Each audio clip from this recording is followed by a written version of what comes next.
Tonight, we are going to walk a very gentle path together.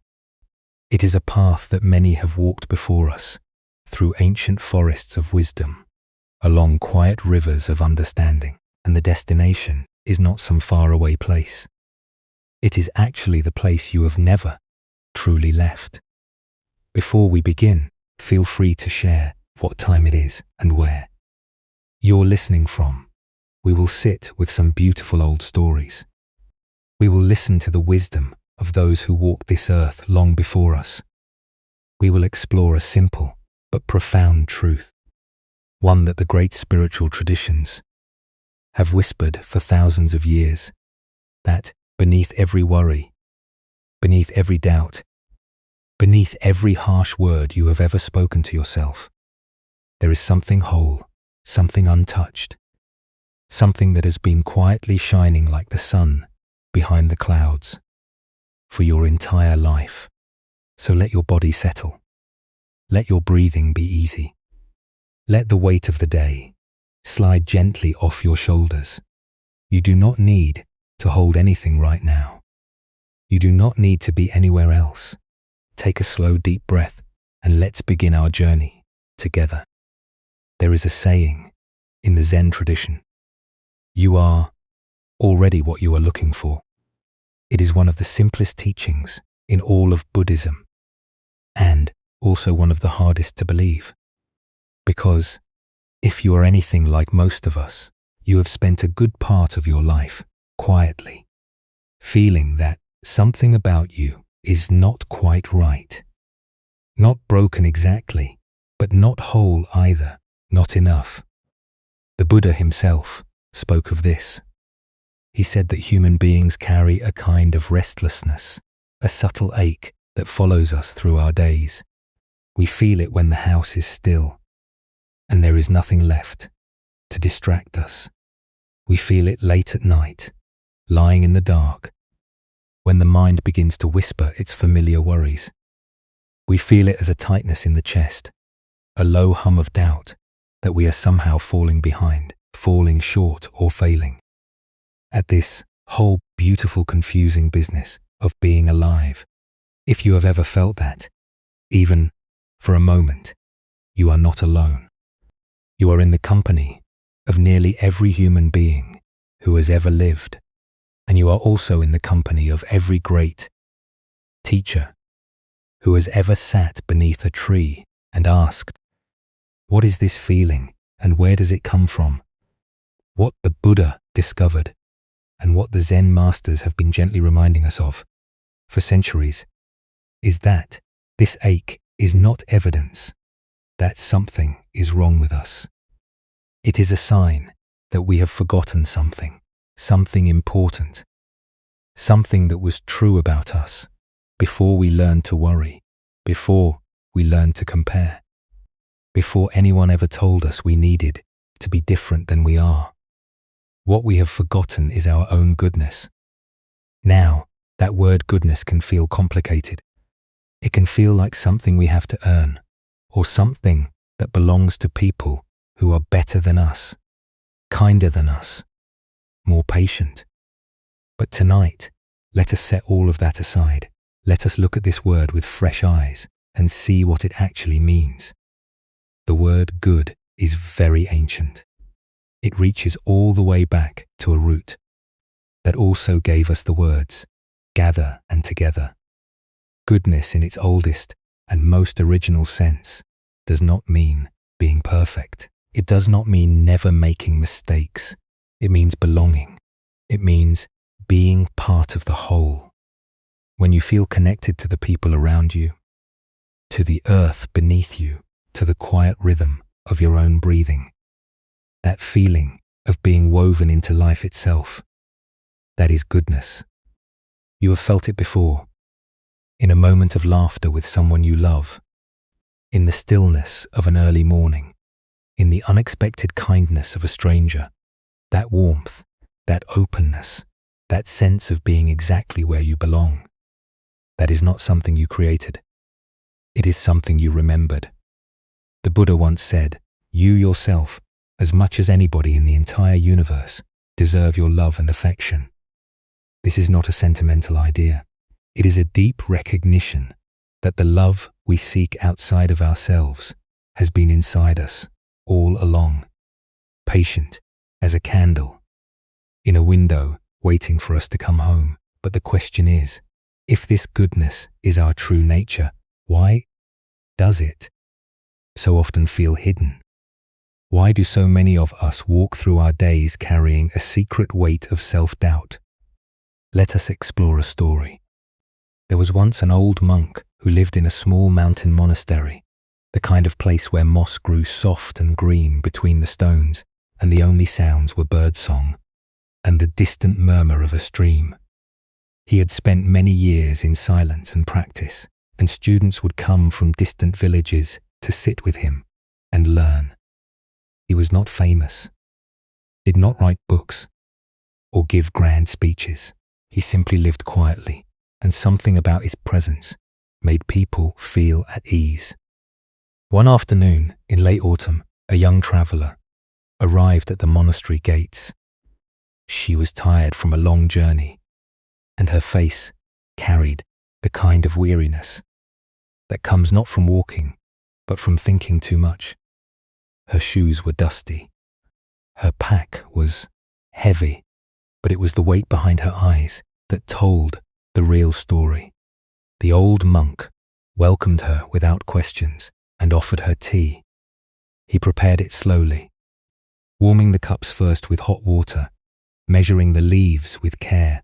They sat together in a small room overlooking the valley where the last golden leaves of the season clung to the branches of the maples. For a long time, neither of them spoke.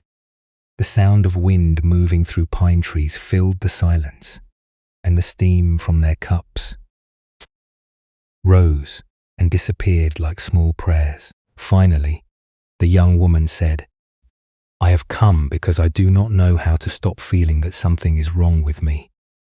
I have tried everything. I have read books. I have followed teachers. I have changed my habits and my home and even my name. But no matter what I do, when I am quiet, the feeling returns like a shadow I cannot outrun." The old monk nodded slowly. He did not seem surprised. He poured more tea into her cup and said, "Tell me, have you ever flown above the clouds?" She looked at him puzzled. "Once," she said. "When I was young, I took a journey by air across the mountains." "And what did you see?" he asked. "When you rose above the clouds," she thought for a moment. "Sunlight," she said. "Just sunlight, everywhere.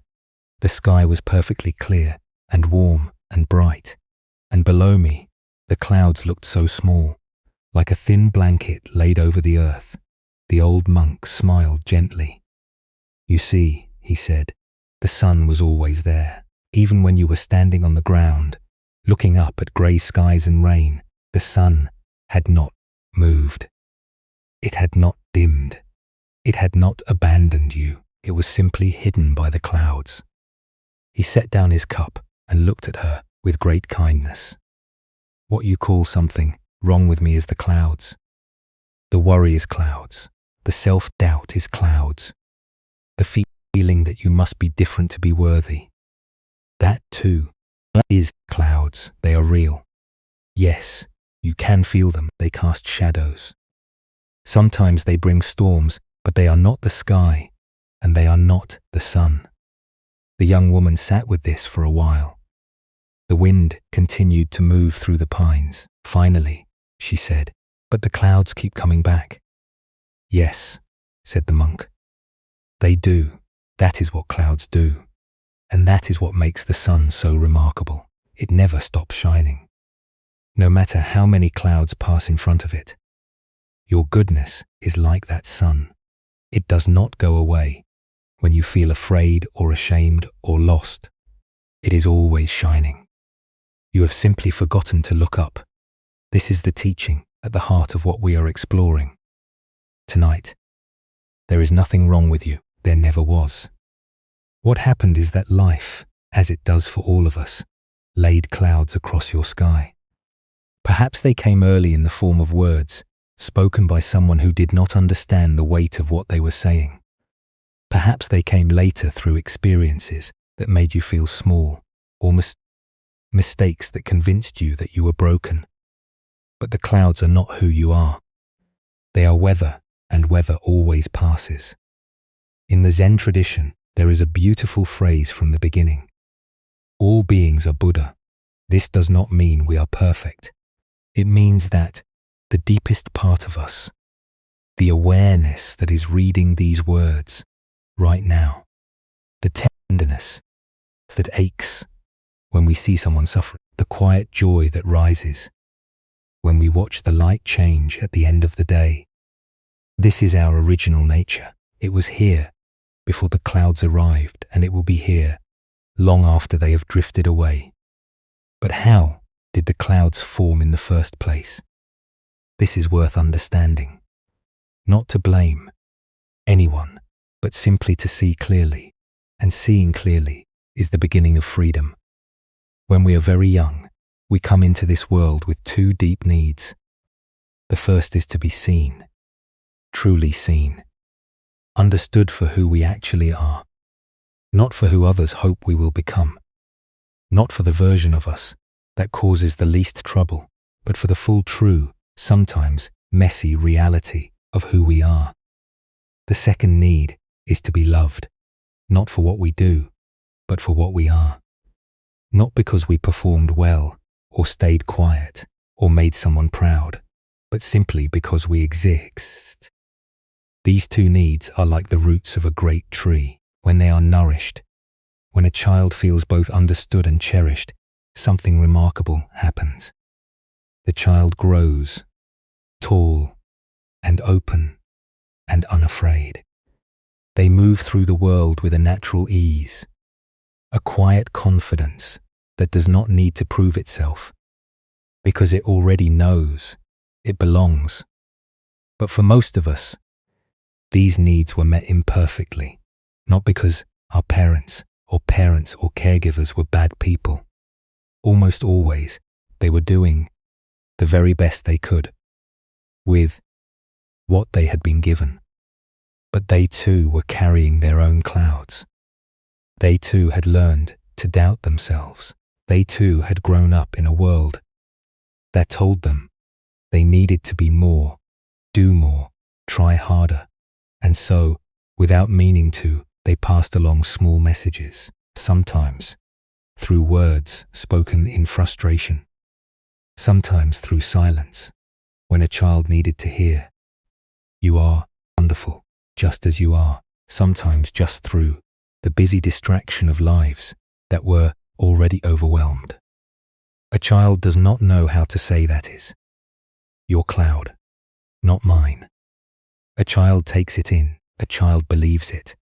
And from those small messages gathered over months and years like snowflakes, building into drifts, we began to build a story. A quiet, persistent story that said, "I am not quite enough. Something about me needs to be fixed. If I could just be a little smarter, a little calmer, a little thinner, a little more like that person over there, then I would be okay. Then I would finally deserve to rest." This story is so common that it almost feels like the truth, but it is not the truth. It is a cloud. There is another old story passed down through generations of teachers. A young apprentice once went to an elder and said, "I have been practicing for many years, but I still feel unworthy. I sit in meditation and all I can see are my failures and my flaws. When will I finally become good enough?" The elder did not answer right away. Instead, she reached into a pouch at her side and pulled out a small rough stone. It was covered in dust and dirt, ordinary in every way, the kind of thing you might step over on a path without a second glance. "What do you see?" she asked, holding it out on her open palm. "A stone," said the apprentice, a little confused. "Just a plain, dirty stone." The elder nodded.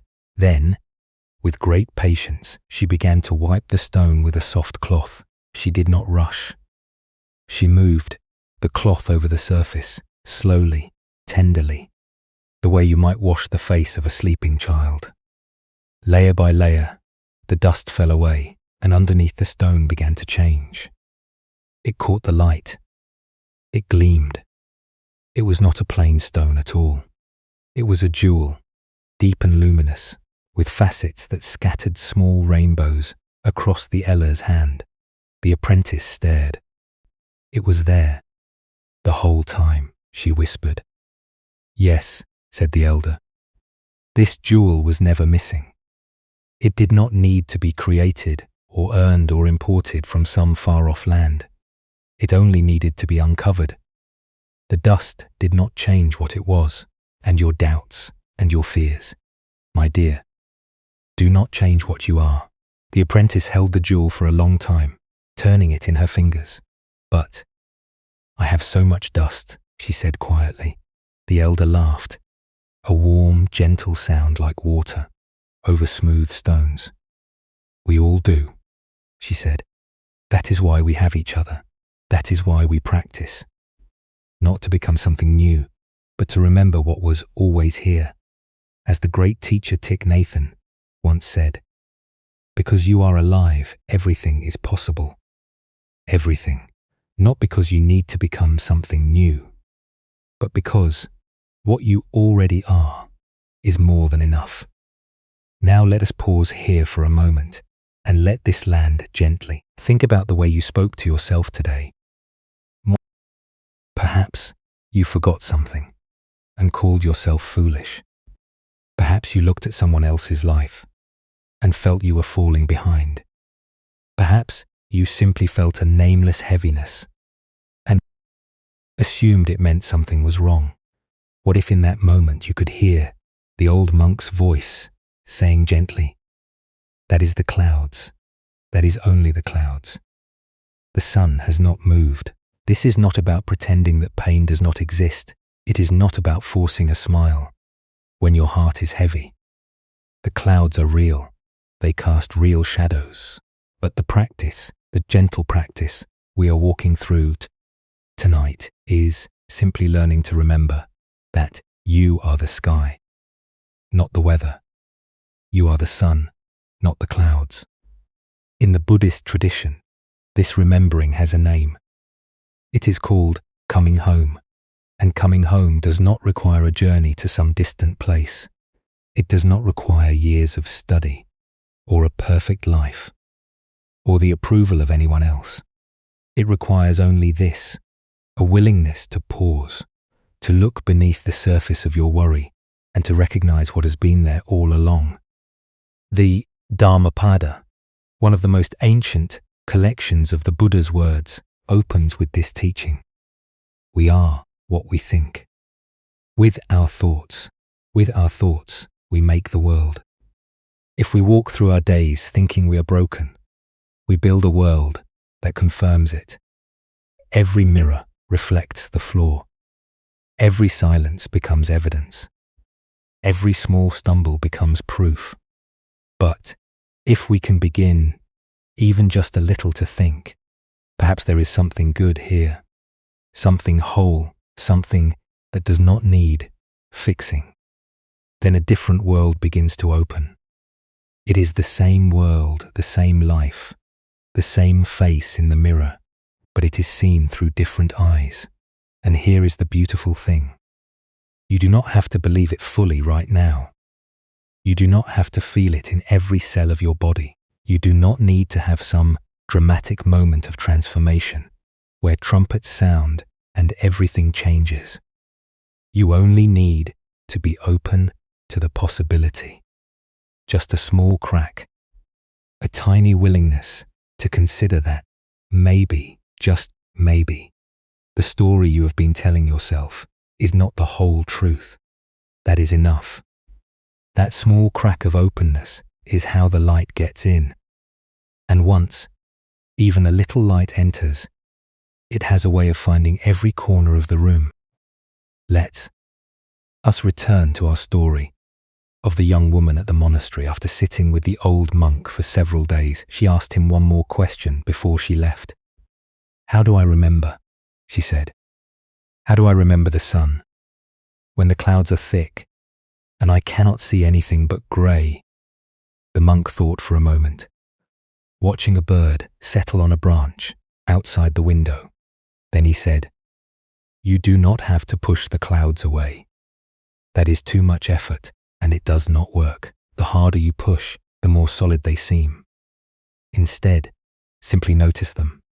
Say to yourself, 'Ah, clouds, that is all.' Do not argue with them. Do not try to understand why they came. Just notice." He paused, and the room was very still. When you notice the clouds without fighting them. Something very quiet begins to happen. You begin to realize that the one who is noticing is not the clouds. The one who sees the worry is not worried. The one who feels the doubt is not doubtful. That awareness, that calm, clear awareness that can gently observe all of this weather without being swept away by it, that is the sun. And the moment you notice it, you are already home. You did not have to go anywhere. You simply had to stop and look and see what was already shining. She bowed to him, and he bowed to her. As she walked down the mountain path, the sky above the valley was overcast, as it often was in that season. The air was cool and damp, and the pine trees swayed gently in the breeze. But for the first time, in as long as she could remember, the grey sky did not feel heavy. It was simply the sky doing what the sky does. And somewhere above it, she knew the sun was shining, warm and patient and unchanged. There is a Zen saying, sitting quietly, doing nothing. Spring comes and the grass grows by itself. We do not have to force our goodness to appear. We do not have to earn it or build it or prove it. We simply have to stop covering it up and let it shine the way it always has, the way it always will. The grass does not strain to grow. The flower does not struggle to bloom. And your goodness does not need your permission to exist. It only needs your willingness to stop arguing with it. So as you lie here tonight, let yourself be held by this one simple truth. Nothing is wrong with you. Nothing has ever been fundamentally wrong with you. There have been clouds. Yes, some of them thick and dark and frightening. But beneath them all, beneath every harsh word you have spoken to yourself, beneath every moment of doubt, there is a goodness that has never once flickered. It is shining now as you listen.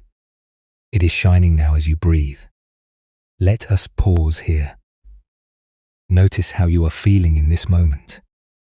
Let your breath move gently through you, and when you are ready, we will continue together. Sometimes the heaviest things we carry are not the things that happen to us. They are the things we believe about ourselves because of what happened. A moment of unkindness we cannot take back. A time when someone we loved needed us and we did not see it. A choice we made in confusion that left a mark we cannot seem to erase. These are the quiet burdens that settle deep in the body below, the place where words can easily reach.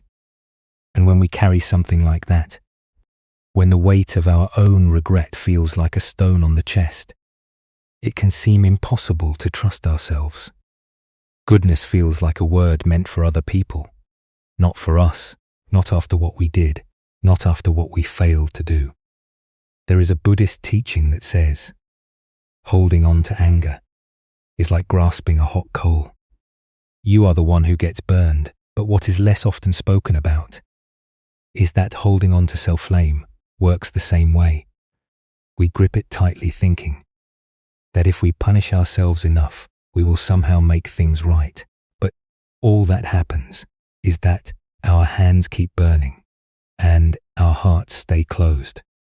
Tonight, Let us set down that coal, even for a little while. Let us sit with a story about how one person found her way back to trusting herself. Not by pretending the hurt had never happened, but by discovering that she was held by something larger than her pain. There was a woman who had spent most of her life trying to care for the people she loved. She was a mother, and like so many mothers, she had given everything she could think to give. She had built her home with patience and warmth, one small act of devotion at a time. She was not perfect, of course. No one is.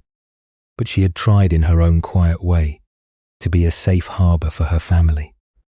Then, late in her life, she learned something that shook her to the ground. She discovered that during a time when her children were young, one of them had been quietly suffering, not in a way she could see, not in a way anyone had spoken about, but suffering all the same, carrying a private pain that had gone unnoticed for years. When this truth finally came to light, the woman did not turn her grief outward. She turned it inward. How? Could I not have known?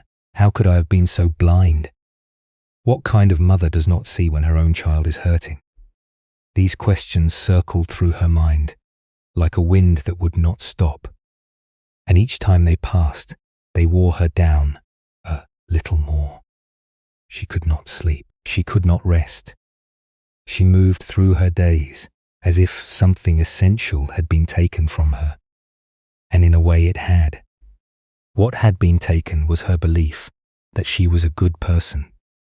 In its place, there was only a terrible emptiness and the conviction that she did not deserve kindness, not from others and certainly not from herself. Snorts. After many weeks of this, she went to see an old teacher who had been a guide to her years before. He was a gentleman, quiet and unhurried, with large, steady hands and a way of listening that made people feel they were the only person in the world. He lived simply in a small room lined with books and soft light, and when you sat with him, the rest of the world seemed to grow very still. She sat across from him and told him everything. The words came out in a flood, tangled and raw. She told him what she had learned and what she believed it meant about her. She told him she did not know how to carry it. She told him she was not sure she could. I should have known, she said, her voice breaking. I was right there. I was in the same house. How could I not have felt it? The old teacher listened without interrupting. He did not try to fix anything. He did not offer reassurance or easy answers. He did not say, "It was not your fault." He did not say, "You need to forgive yourself." He simply let her speak until the words ran out, and the room was quiet again. And the only sound was the rain falling softly against the window. Then he did something she did not expect. He reached across the space between them and gently took her hand. He turned it so her palm was facing up open, like a small bowl, and with one finger, slowly and deliberately, he drew a circle in the center of her palm. "Right now," he said softly, "this is where you are living." He touched the circle, this small space. It is a place of anguish. It is a place of fear and regret and the belief that you are not worthy of love. I understand. And I am not going to ask you to leave this place. Not yet. You need to feel what you are feeling. You need to see it clearly. That is important. That is honest.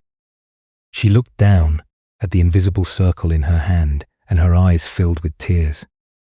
Because, yes, that was exactly where she was, that small, tight, unbearable space. He had named it perfectly. Then, the old teacher placed his other hand over hers. His palm covered her palm completely, warm and steady. The way the earth holds a seed through winter. The way a river holds a stone. But also remember this, he said. You are not only the circle, you are also this. He pressed gently. This warmth around the circle, this care that is larger than the pain, this is also real. This is also here. And if you can feel what you are feeling, while also remembering this, you will find in time a freedom you did not know was possible. She looked at him. How can both be true? She asked. How can I be in so much pain and also be held? He smiled, and it was the kindest smile she had ever seen that he said, is the mystery. And it is not something you need to understand with your mind. It is something you feel with your heart. And your heart already knows. She did not believe him. Not that day. The pain was too loud, too close, too convincing. When she left his room and walked out into the evening air, the world looked exactly as it had before, grey and heavy and unforgiving. She thought, perhaps that his words had been kind but empty. A nice gesture from a good man. Nothing more. But something about the warmth of his hand stayed with her. It lived in her body in a way his words could not. It was such a simple thing. A hand over a hand. No argument. No philosophy. Just warmth meeting pain. And it spoke in a language that went deeper than words, deeper than reason, deeper than the story she had been telling herself for weeks. In the days and weeks that followed, whenever the anguish would rise, and it rose often, sometimes in the middle of the night, sometimes while washing dishes, sometimes with no warning at all, she would remember that moment. She would close her eyes and imagine the circle in her palm, the small space of her pain. She would let herself feel it. She would not run from it, and then gently she would imagine the warmth of the larger hand covering it, not erasing it, not pretending it was not there, but holding it, surrounding it with something steady and kind and patient. Some days, this was the hardest thing she had ever done. Some days the pain seemed to laugh at her efforts, but she kept returning to it. She kept reaching for the memory of that hand, and slowly, so slowly, she almost did not notice, the grip of her suffering began to loosen, not because the pain went away, but because she was no longer alone with it. There is a line from an ancient Buddhist text that says, as a mother would protect her only child with her life, even so, let one cultivate a boundless love towards all beings. We hear that teaching, and we think it is about loving others. And it is, but there is a quieter truth inside it. Before we can offer that boundless love to the world, we must learn to offer it to ourselves, especially to the parts of ourselves that feel most undeserving, especially there. Slowly over many weeks and months, something began to shift in this woman. It did not happen all at once. It was not a flash of light or a sudden realization. It was more like the way dawn comes in winter, so gradually that you cannot point to the exact moment the darkness ended. One moment, the sky is black, then it is deep blue, then pale grey, then, without any announcement at all, there is light, and you realize it has been arriving for a long time. You simply were not watching closely enough to see it. What shifted was this. She began to notice that the warmth she had been imagining, the large kind hand of her teacher holding her pain, was starting to feel familiar. Not like something coming from outside, but like something waking up inside her own chest. Like a fire that had been burning low in a room she had forgotten. She had, and now she could feel its heat through the wall. She realized with a kind of wonder that the mercy she had needed so desperately had been part of her own heart all along. It had always been there, the way water is always there beneath the ground, even in the driest season. She had simply been in too much pain to feel it. She had needed someone else to remind her, to place their hand over hers, and say, without words, "This warmth is real. It exists. It has not abandoned you." And once she could feel it from the outside, she could begin slowly, carefully, like a person, learning to walk again, to recognize it on the inside. This did not mean the regret disappeared. It did not mean she never felt the sting of what had happened. But the regret no longer defined her. It was the circle in her palm. Yes, but she was no longer only the circle. She was also the warmth. This story carries a teaching that runs deep through the Buddhist tradition. We are not meant to do this alone. The Buddha himself did not awaken in isolation. He sat beneath the Bodhi tree. Yes, alone in the dark of night, but he was held by the earth. The old stories say that when doubts came to him, whispering that he was not worthy of awakening, that he should give up, that he was foolish to even try, he did not argue with them. He did not fight them. He simply reached down and touched the ground, and the earth itself rose up to bear witness. "I know who you are," the earth said. "You belong here. You are worthy of this." Think about that for a moment. Even the Buddha needed to be reminded. Even the one who would go on to teach the world about the nature of freedom needed in his darkest hour to feel the steadiness of something beneath him, holding him up. If he needed that, then surely it is all right for us to need it too. Sometimes we need the earth to remind us. Sometimes we need a friend sitting quietly beside us, saying nothing, but meaning everything. Sometimes we need a teacher or a kind word from someone we barely know, a stranger who holds a door or offers a smile. And without realizing it says, to our tired heart, "You are seen, you matter." Sometimes we need the memory of a hand placed over ours, the warmth of someone communicating not with words, but with presence. You are more than your worst moment. You are more than the thing you cannot forgive yourself for. There is a beautiful tradition in Buddhism of what might be called boundless compassion. It is sometimes pictured as a gentle figure with 1,000 arms, each one reaching out to hold someone in pain. But the real teaching is not about a figure with 1,000 arms. It is about the recognition that compassion is the very fabric of life. It is not something we have to manufacture or earn. It is what flows naturally when the heart is no longer clenched in fear. And this is the remarkable thing. The more we allow ourselves to be held, the more we discover that we are the ones doing the holding. The compassion we receive and the compassion we give turn out to be the same compassion. Like water poured from one cup into another, it is all the same water. It is. Let us sit with this for a moment. Is there something you have been carrying? Not the great dramatic burdens necessarily. Perhaps just a quiet regret.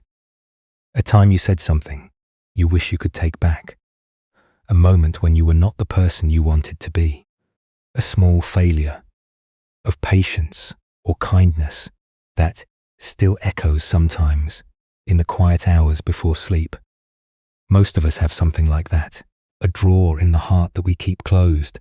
A memory that makes us wes when it surfaces. And most of us have learned to deal with it in one of two ways. Either we press it down and try to forget it, or we rehearse it over and over, going around the same painful loop, hoping that if we punish ourselves enough, we will somehow earn the right to let it go. But punishment does not open the heart. It closes it tighter. Blame does not lead to freedom. It leads to more blame. And this is not a flaw in us. It is simply how the mind works when it is afraid. What if instead You could imagine, just for this moment, that someone you deeply trust is sitting beside you, not saying anything, not trying to fix anything, not even asking you to explain, just present, warm, steady. And in that presence, there is a wordless message, as clear as a hand placed gently over yours. I see what you are carrying, and it does not change how I feel about you. You are still good. You are still dear. You are still whole. Can you let that in, even a little, even just the idea of it? You do not have to feel it completely. Just let the possibility sit with you the way you might let a cup of warm tea sit between your hands on a cold evening. Just hold it, feel its warmth. The Zen teacher, Shunryu Suzuki, once said, "You are perfect exactly as you are, and you could use a little improvement." There is such tenderness in that, such humor and honesty. Yes, we are imperfect. Yes, we have caused harm sometimes to the people we love most. And yes, we are still at our core something good. Both of these are true at the same time, and holding both of them without needing to choose, without needing one to cancel out. The other is what it means to live with an open heart. The woman in our story eventually found her way back to her daughter. It took time. It took more courage than she thought she had. But one day, she sat down beside her and spoke simply and honestly. She did not offer excuses. She did not try to explain or defend. She simply said, "I am sorry. I did not see what was happening. I wish more than anything that I had, and I am here now. I am here now, and I am not going anywhere." Her daughter was quiet for a long time, and then she looked at her mother, really looked at her, and saw something she had not expected. She saw someone who had suffered too, someone who had walked through her own long night and come out the other side, not unscathed, but softer, more open, more real. "I was so angry with you," her daughter said quietly. "For such a long time, I know." Her mother said, "You had every right to be. But I can see now," her daughter continued, "that you were hurting too." And in that recognition, something softened between them. Not everything was healed in that moment. Healing is patient work. It has its own rhythm, its own seasons, and it cannot be rushed. But a door opened that had been closed for a very long time. And through that door, light came in. This is what happens when we stop running from our own pain and instead let it be held. We become softer, more honest, more available to the people who need us. Not because we are perfect, but because we have stopped pretending to be. And that honesty, that willingness to show up and say, "I am here with all of my imperfection, and I am here with love," is worth more than any polished version of ourselves we could ever manufacture. An old Buddhist proverb says, "The wound is the place where the light enters you, not around the wound, not instead of the wound." Through it, our broken places, when they are met with tenderness, become the very openings through which love flows most freely. So tonight, as you lie here breathing gently, let us carry this one small image with us into the next part of our journey.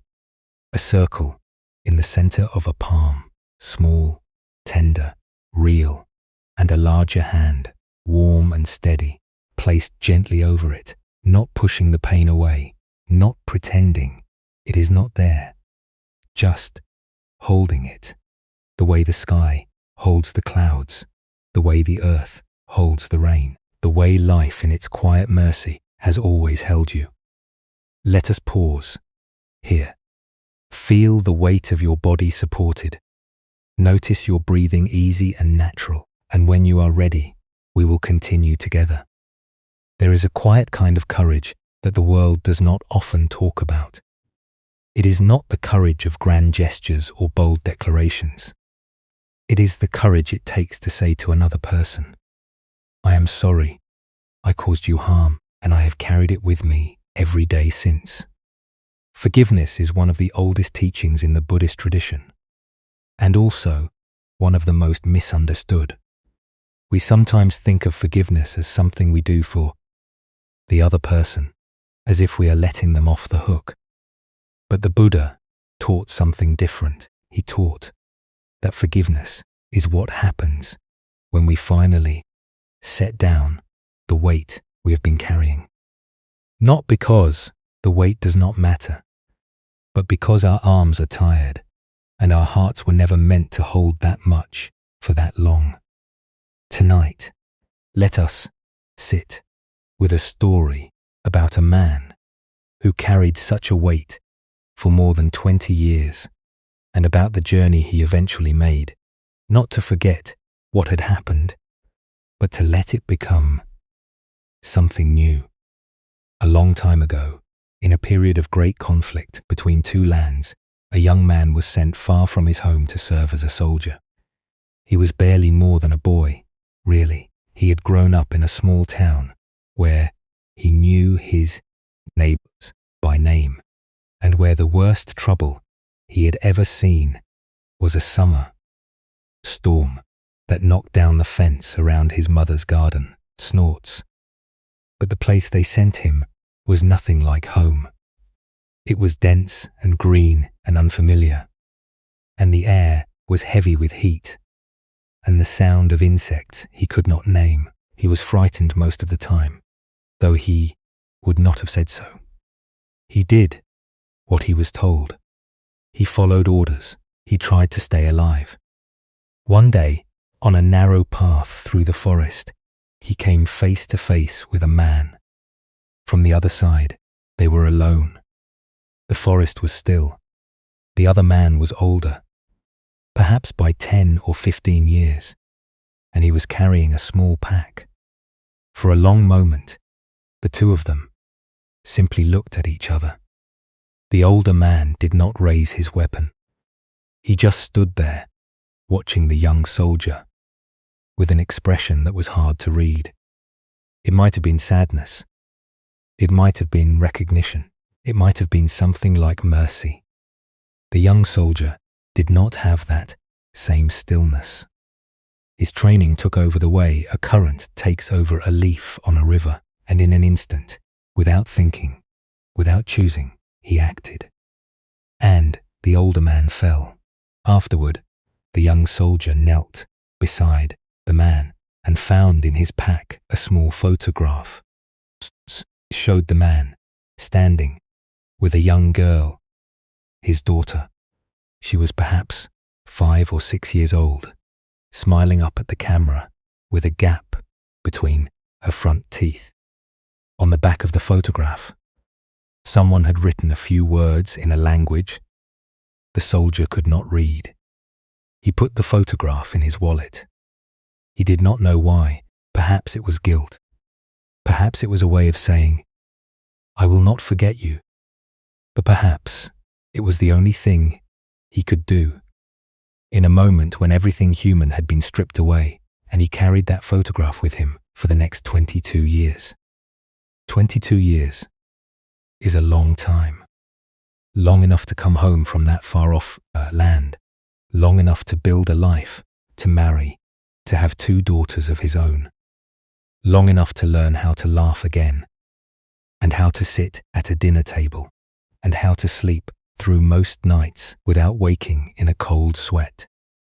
Long enough for the world to change around him, for seasons to turn, for hair to go grey, for the young man he had been to become a stranger in the mirror.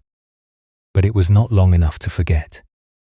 Every time he opened his wallet, there was the photograph, snorts the man, the girl, the gap-toothed smile, and every time he saw it, he felt the same thing, a burning in his chest, that no amount of time could cool. He would be standing in line at a shop reaching for money, and there it was. He would be at his daughter's school looking for an address card, and the face would look up at him. A whole life going on around him, ordinary and bright, and Underneath it, always this silent companion of grief. Sometimes he would stare at the photograph late at night, after the house was quiet and his family was asleep. He would hold it under the lamplight and look at the man's face, trying to understand something he could never quite reach. Who were you? What was your life like before that day? Did you know when you looked at me? And if you did, why did you not raise your weapon? Why did you just stand there? He had never spoken about it to anyone. Not his wife, not his closest friends. It lived in him the way a stone lives at the bottom of a river, always there, always heavy. Even when the water above it looks calm and clear, and over the years, the weight of it had become so familiar that he almost forgot. It was there almost, but not quite. The body remembers what the mind tries to set aside. The Buddha once said, in the end, only 3 things matter: how much you loved, how gently you lived, and how gracefully you let go of things not meant for you. But this man did not know how to let go. He did not know how to set the stone down, because setting it down felt like it would mean the other man's life did not matter, and it mattered. It mattered terribly. It mattered more than he could say. Then, one day something shifted. He was in his 50s by now, and his daughters were grown, and he had begun to feel with the kind of clarity that sometimes comes in the second half of life that he could not carry this forever. Not because he wanted to forget, but because the weight was slowly crushing something inside him that still wanted to live. He made a decision that surprised everyone who knew him, including himself. He decided to travel back to that distant land, find the family of the man in the photograph, and return it to them. When he told his wife, she looked at him for a long time without speaking. Then she took his hand and said, "Go. It is time." It was not a simple journey. It took months of searching, of asking questions through interpreters, of following threads that often led nowhere. He traveled through villages where no one recognized the photograph, down roads that ended at rivers, through towns where people shook their heads kindly and pointed him further on. Many times he thought about turning back. Many times the old voice in his head told him this was foolish, that he would never find them, that some things cannot be undone no matter how far you travel. But he did not give up. Something was pulling him forward. The way the tide pulls toward the shore, not because the shore asks for it, but because that is simply where the water needs to go. And he understood somewhere beneath his doubt that this journey was not really about finding a family in a distant country. It was about finding his way back to his own heart. And finally, in a small village surrounded by green hills and rice fields, where the air smelled of wood smoke and jasmine, he found her, the girl in the photograph. She was a grown woman now, with lines around her eyes, and a family of her own, and her brother was there too, a quiet man with their father's face. Through an interpreter, the man introduced himself. His hands were shaking, his voice was unsteady. He held out the photograph, this small, worn rectangle that he had carried for more than 2 decades. And he said, "This belonged to your father. I took it from him a long time ago, on a day that I have thought about every day since, and to ask for your forgiveness." The room was very quiet. The interpreter spoke. The woman looked at the photograph, and then she looked at the man standing before her. This stranger who had traveled across the world carrying her father's image next to his heart. And then she began to cry. Not the crying of anger, not the crying of accusation, but the kind of crying that comes when something that has been frozen for a very long time finally begins to thaw.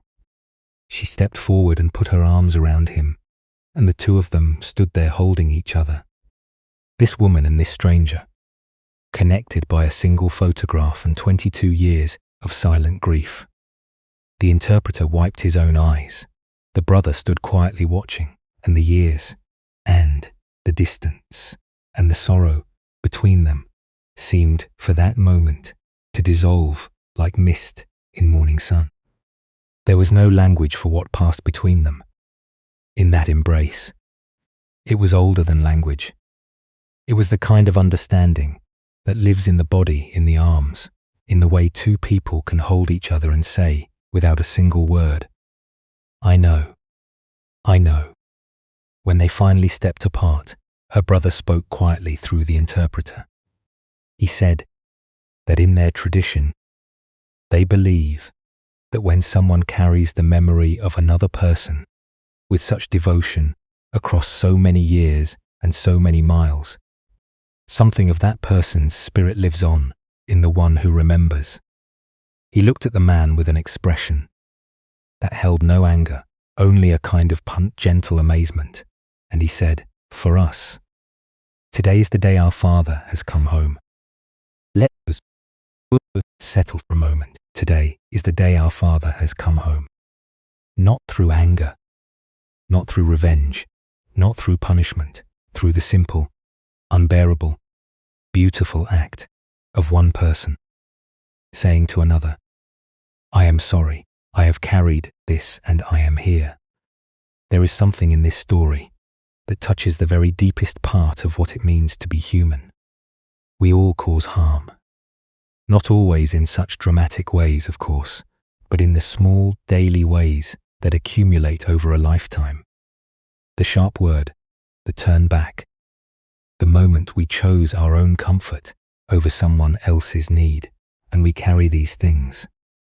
Sometimes we carry them for years without even realizing how heavy they have become.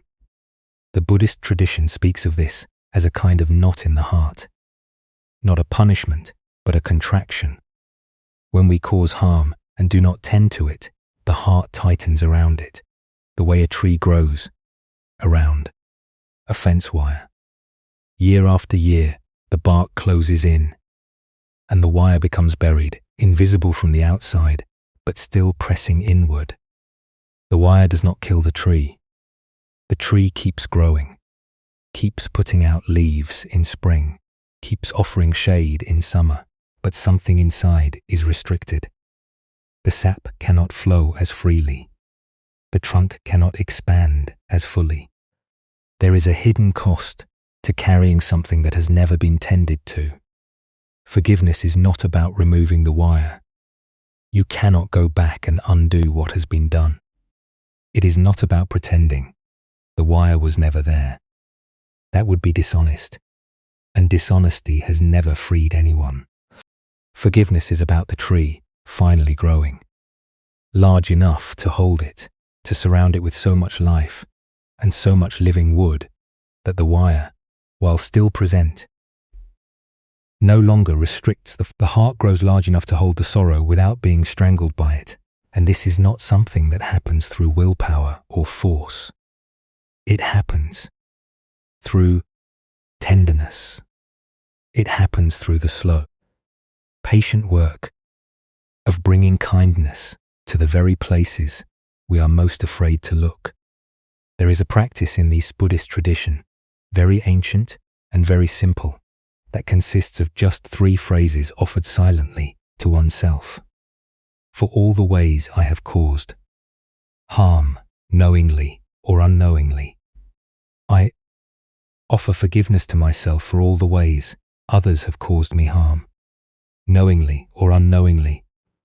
I offer forgiveness to them for all the ways we have caused harm to each other, knowingly or unknowingly. May there be forgiveness between us. These are not magic words. They do not erase the past, but they are like water on dry soil. They soften what has become hard. They open what has become closed. And over time, with patience and repetition, they allow something new to grow in the place where only pain had been living. The man in our story understood this. Even if he could not have put it into words, He understood that forgiveness was not about being absolved. It was about being freed, freed to feel something other than guilt, freed to give something other than regret, freed at last to let his heart do what it had always wanted to do, which was simply to love. And here is what is remarkable. After that embrace, after the photograph was returned, and the tears were shed, and the words were spoken, clear as throat, this man did not go back to being the same person he had been before. Something opened in him. A lightness came into his face. A warmth came into his voice.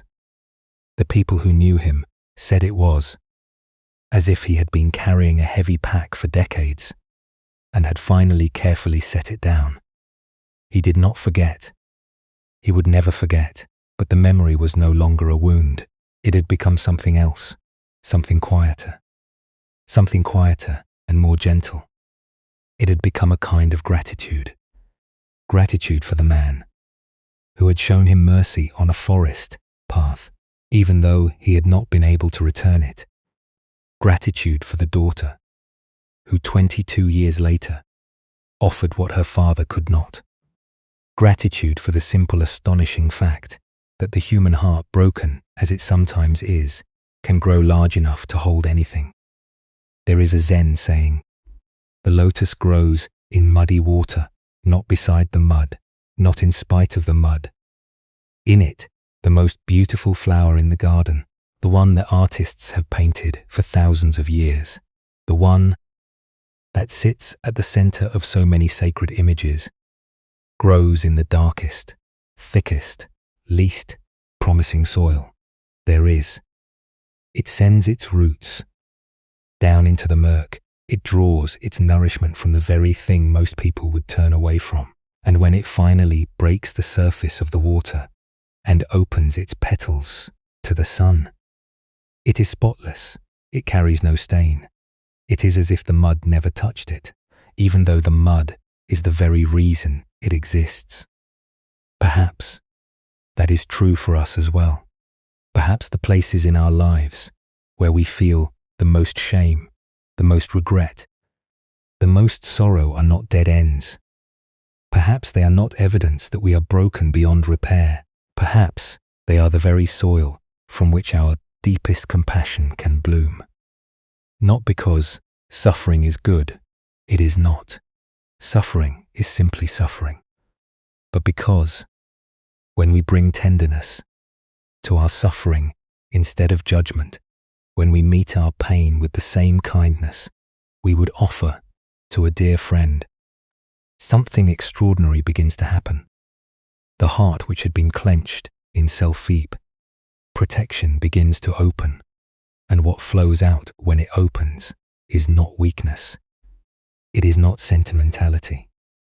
It is a kind of love that only someone who has truly known sorrow can give, a love that does not look down from above, but sits down beside you, on the ground.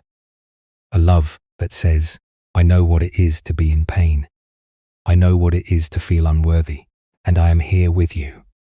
Not above you, not beyond you, but right here beside you, because I have been where you are, and I know the way home." That is the gift hidden inside our most difficult moments, and that is why the old teachers, generation after generation, tell us not to run from our pain, but to sit with it gently, patiently, the way you would sit with a frightened child who has woken in the night and simply needs to know that someone is there.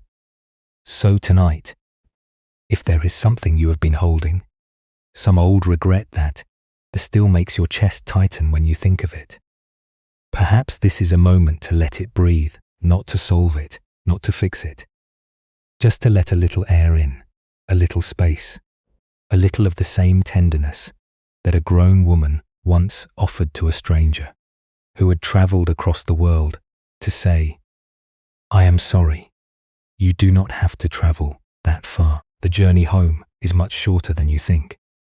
It begins right here with one breath, and the quiet willingness to believe that you too deserve to set the weight down. Let us rest here for a moment. Feel how your body is settling. Let the breath come and go, easy as a tide. And when you are ready, we will continue together. There is an image in the Buddhist tradition that has stayed with people for thousands of years. It is the image of a bird in flight. Not a particular bird, just a bird, any bird, lifting off the branch and rising into the open sky. And the teaching is this: a bird cannot fly with only one wing. It needs two. If it has only one, no matter how strong that wing is, no matter how hard it may beats, the bird will only spin in circles. It will never leave the ground. The two wings of this bird are understanding and compassion, seeing clearly and responding with kindness. And these two wings working together are what carry us home to ourselves.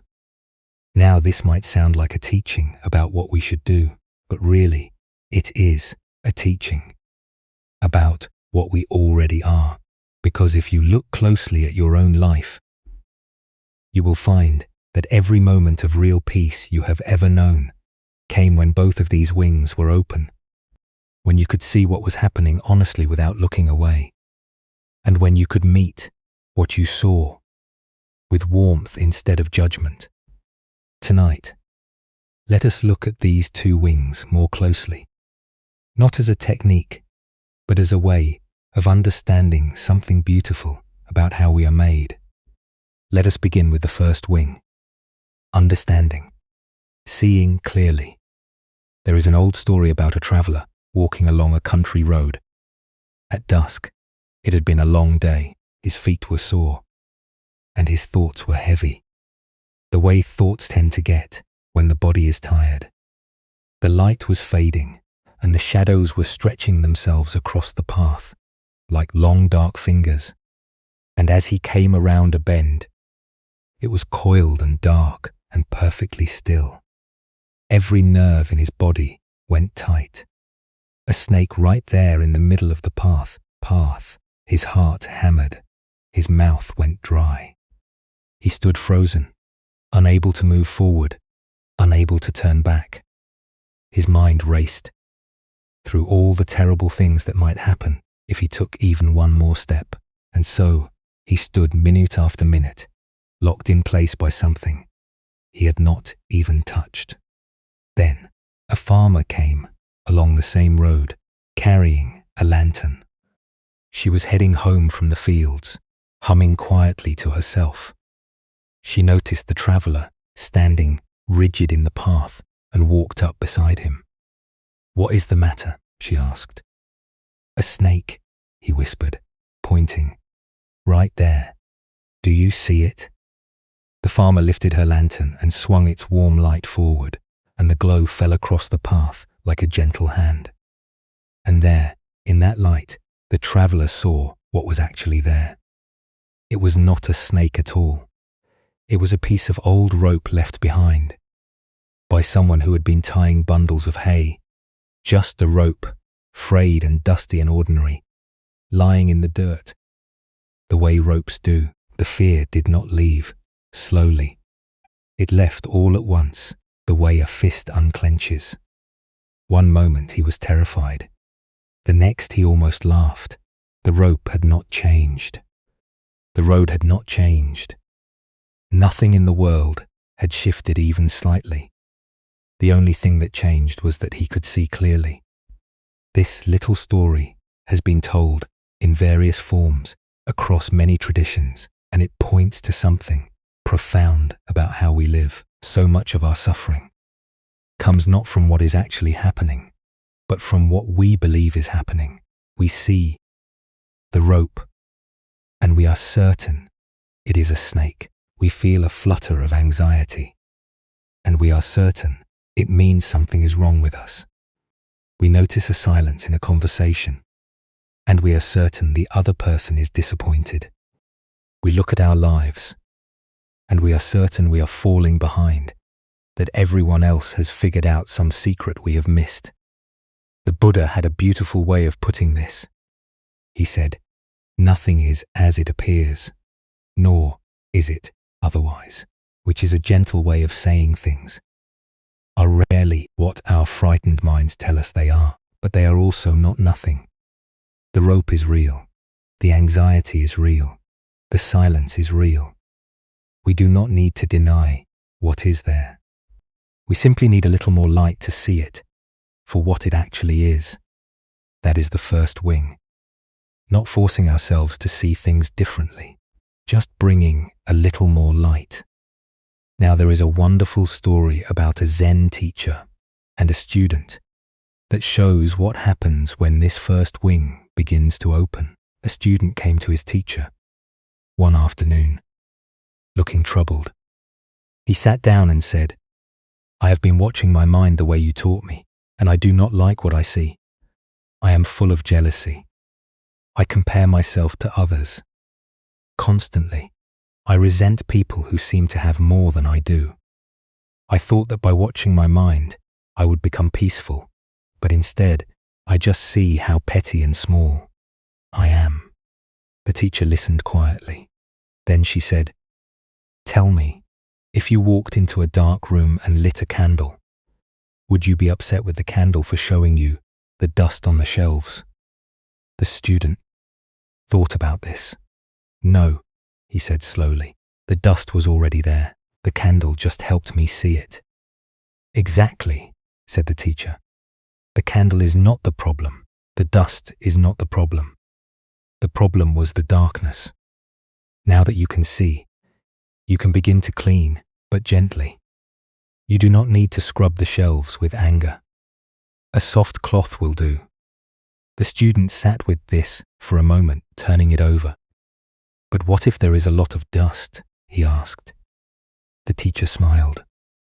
"There is always a lot of dust," she said. "That is what shelves are for. That is what candles are for, and that is what soft cloths are for. You will never run out of any of them. This is the gift of the first wing. When we begin to see ourselves clearly, honestly, without flinching, the first thing we often notice is all the dust, all the patterns we do not like, the jealousy, the impatience, the ways we shrink ourselves or puff ourselves up, and the temptation, the very strong temptation, is to judge ourselves for what we see. To say, "I should not be like this, something is wrong with me." But that judgment is not the second wing. That judgment is just more dust. The second wing is compassion. And compassion does not mean feeling sorry for ourselves. It does not mean making excuses or pretending everything is fine. Compassion is something much simpler and much braver than that. It is the willingness to meet what we see with tenderness. There is a story about an old woman who lived at the edge of a village in a small cottage with blue shutters and a low stone wall. She was known throughout the village for her garden, which was unlike any garden her neighbors had ever seen. It was not that her flowers were the biggest or her vegetables the finest. It was that she grew everything, flowers and weeds together, vegetables alongside wild grasses, bright poppies next to thistles, neat rows of beans tangled with clover. The garden spilled and sprawled and tumbled over itself in a way that should have looked like neglect. But somehow, when you stood in the middle of it, it felt more alive than any garden you had ever visited. Bees loved it. Butterflies gathered there in clouds. When her neighbors asked why she did not pull the weeds, she would shake her head and smile, as if they had asked why she did not pull out the sky. One day, a young girl from the village came to visit her. The girl was perhaps 10 years old, with serious eyes and a quiet way about her. She had been having a hard time at home. Her parents argued often, and she felt the way children do, that somehow the trouble between them was her fault, that if she were different, better, easier, things would be peaceful. She sat on the low wall at the edge of the old woman's garden and looked around at the tangle of blooms and brambles and said, "Why do you let the weeds grow? My mother says weeds are bad. She says if you do not pull them out, they will take over everything." The old woman sat down beside her. She picked up a small weed, a clover with tiny white flowers, and held it gently in her hand. "Do you know what a weed is?" she asked. The girl shrugged. "A bad plant." "A weed," said the old woman, "is just a plant that someone decided should not be there. That is all. It is not bad. It is just growing where someone thinks it should not grow." She set the clover down in the dirt. "In my garden, nothing is a weed. Everything that grows here belongs here. I do not have to love every plant the same. I do not have to pretend the thorny ones do not scratch. But I do not tear anything out by the roots just because I do not understand why it is here." She looked at the girl with kind eyes. "People are like gardens too, you know. We all have parts of ourselves that someone told us should not be there. The anger, the sadness, the fear, and we spend so much energy trying to rip those parts out, trying to make ourselves into a neat, tidy garden with nothing but flowers. But a garden like that is not alive. Not really. A real garden has everything in it, and a real garden is beautiful because of everything in it, not in spite of it." The girl looked at the clover, in the dirt. "Even the parts that scratch?" she asked. "Especially those," said the old woman. "Those are the parts that need the most sunlight. This is the second wing, not pulling out what we do not like, not declaring war on our own insides, but offering sunlight to the parts that scratch, offering warmth to the places that feel cold and unwanted. This is compassion, and it is not weakness. It is perhaps the strongest thing a human being can do." The Zen master Thich Nhat Hanh once described this with great simplicity. He said, "When we have a strong emotion, we can sit with it the way a mother holds her crying baby. She does not know yet what is wrong. She does not need to know. She just holds the baby. And that holding is already enough." Think about that image for a moment, a mother and a crying baby. The baby is upset. Maybe it is hungry, maybe it is tired, maybe it is simply overwhelmed by the strangeness of being alive, which is, when you think about it, a perfectly reasonable thing to be overwhelmed by. The mother does not say to the baby, "Stop crying. You should not feel this way. Something is wrong with you for being upset." She does not analyze the crying or try to fix it immediately. She does not open a book and look up the correct solution. She simply picks the baby up and holds it close, her hand on its back, her warmth surrounding it. And in that holding, something shifts. The baby feels the warmth. The baby feels the steadiness. The baby feels that it is not alone. And slowly, gently, the crying begins to soften. Not because the problem was solved, but because the baby remembered that it was held. We can do this with ourselves. We can do this with the anxious part of us that wakes at 3 in the morning, with the jealous part that compares and feels ashamed, with the part that is still carrying something from long ago and does not know how to set it down. We do not have to understand it first. We do not have to fix it or figure it out. We can simply hold it the way a mother holds a child and trust that the holding itself is a kind of healing. That presence, that gentle attention is the second wing, and it has been part of us since the day we were born. When both wings are open at the same time, when we can see what is here and meet it with kindness, something remarkable happens. We stop spinning in circles. We begin to rise. And rising does not mean escaping our lives. It does not mean floating above our problems or pretending they do not exist. It means seeing our lives from a place that is a little wider, a little more spacious, a little more free. It is like climbing a hill and looking back at the village where you live. The village has not changed. The houses are the same. The streets are the same. But from up here, you can see how the river runs through it, how the fields open beyond it, how the forest stretches to the mountains. You can see that your village, your life is part of something much larger than what you can see from your front door. From this wider view, the things that seem so overwhelming on the ground look different. Not small necessarily, they still matter, but they are held.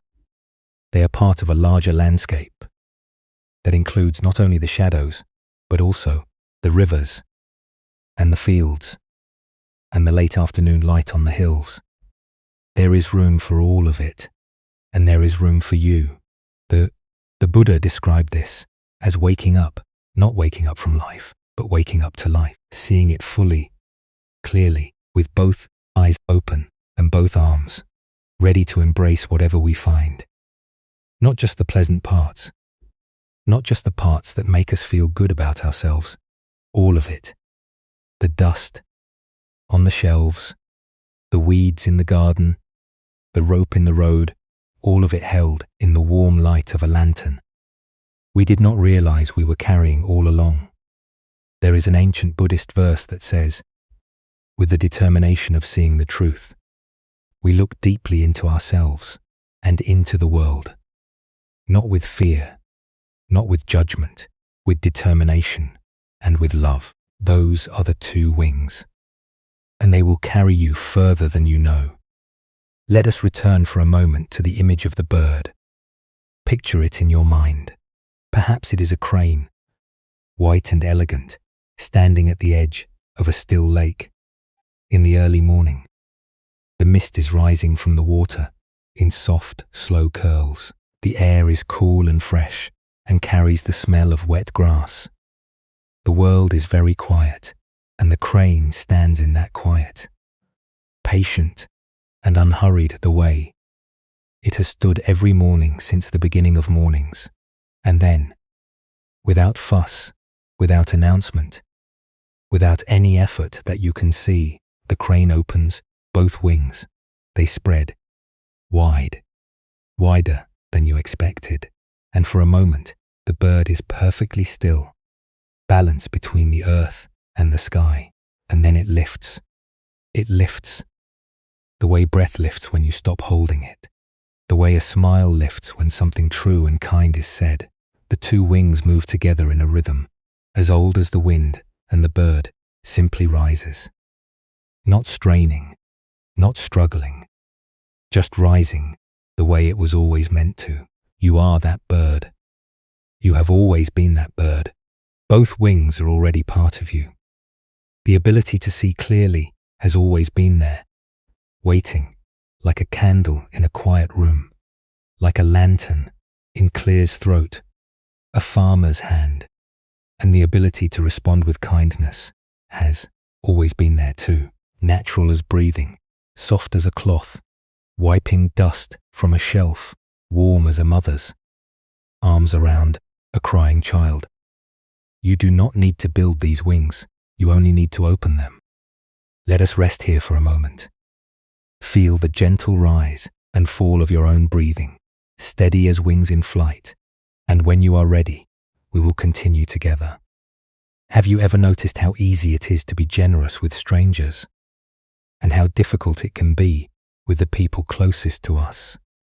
We can smile warmly at someone we have never met, offer patience to a colleague, feel genuine compassion for someone on the other side of the world, but then we sit down to a meal with our own family, and within minutes, something tightens.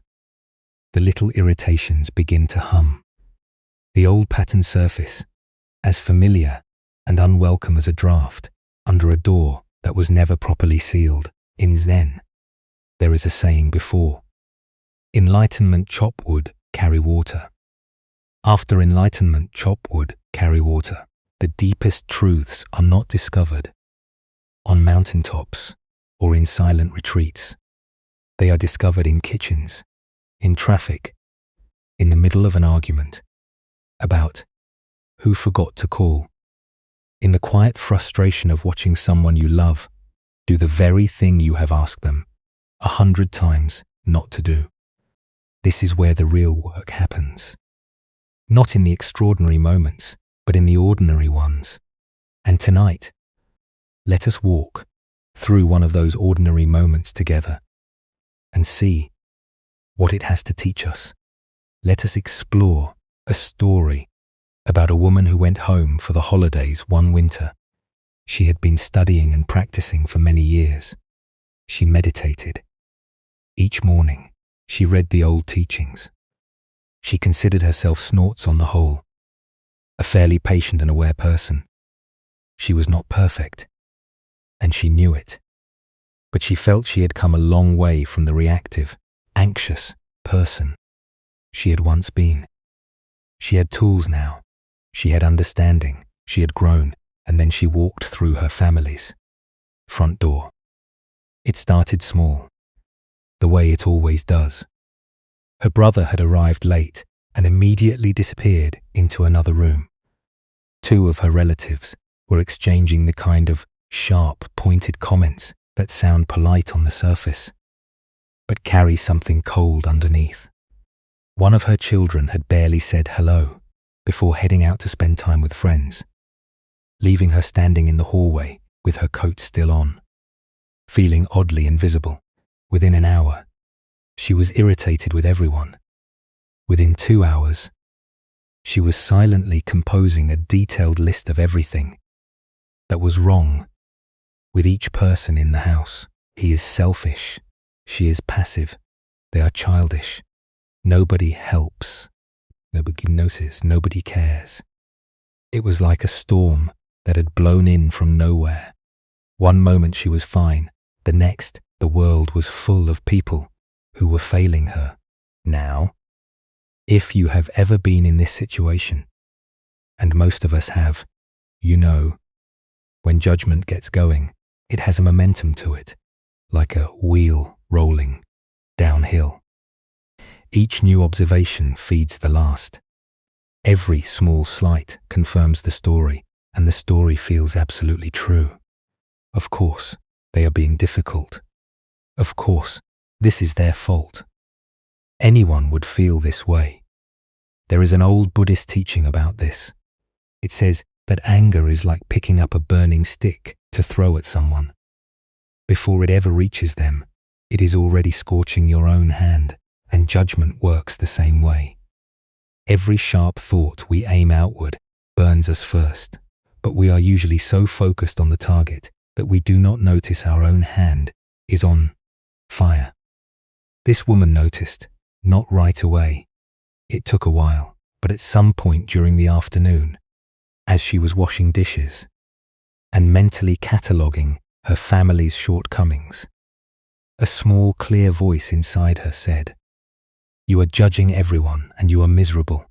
It was such a simple observation. It stopped her because she realized it was true. She was not just noticing problems. She was actively looking for them. She was scanning each person like a searchlight, hunting for flaws, and every flaw she found made her feel a tiny bit more righteous and a tiny bit more alone. She dried her hands, put on her coat, and went for a walk. It was late afternoon, and the air was cold and still, the kind of cold that makes the world feel very quiet, as if everything has decided to stop and listen. The light was low and golden, the way winter light gets in the last hour before sunset. And the trees were bare, their branches tracing delicate patterns against the pale sky. Somewhere nearby, a bird called out once and then was silent, and the silence that followed was so complete. It felt like a living thing. She walked without any particular destination, past houses with lit windows and the faint smell of wood smoke, past a pond that had gone still and grey. She just needed to move. She just needed to feel the ground beneath her feet and the cold air on her face, and something other than the hot, tight knot of irritation that had been building in her chest all day. Each step felt like a small act of honesty. I am not okay right now. Something is hurting. I do not know what. As she walked, she began to pay attention to what was actually happening inside her.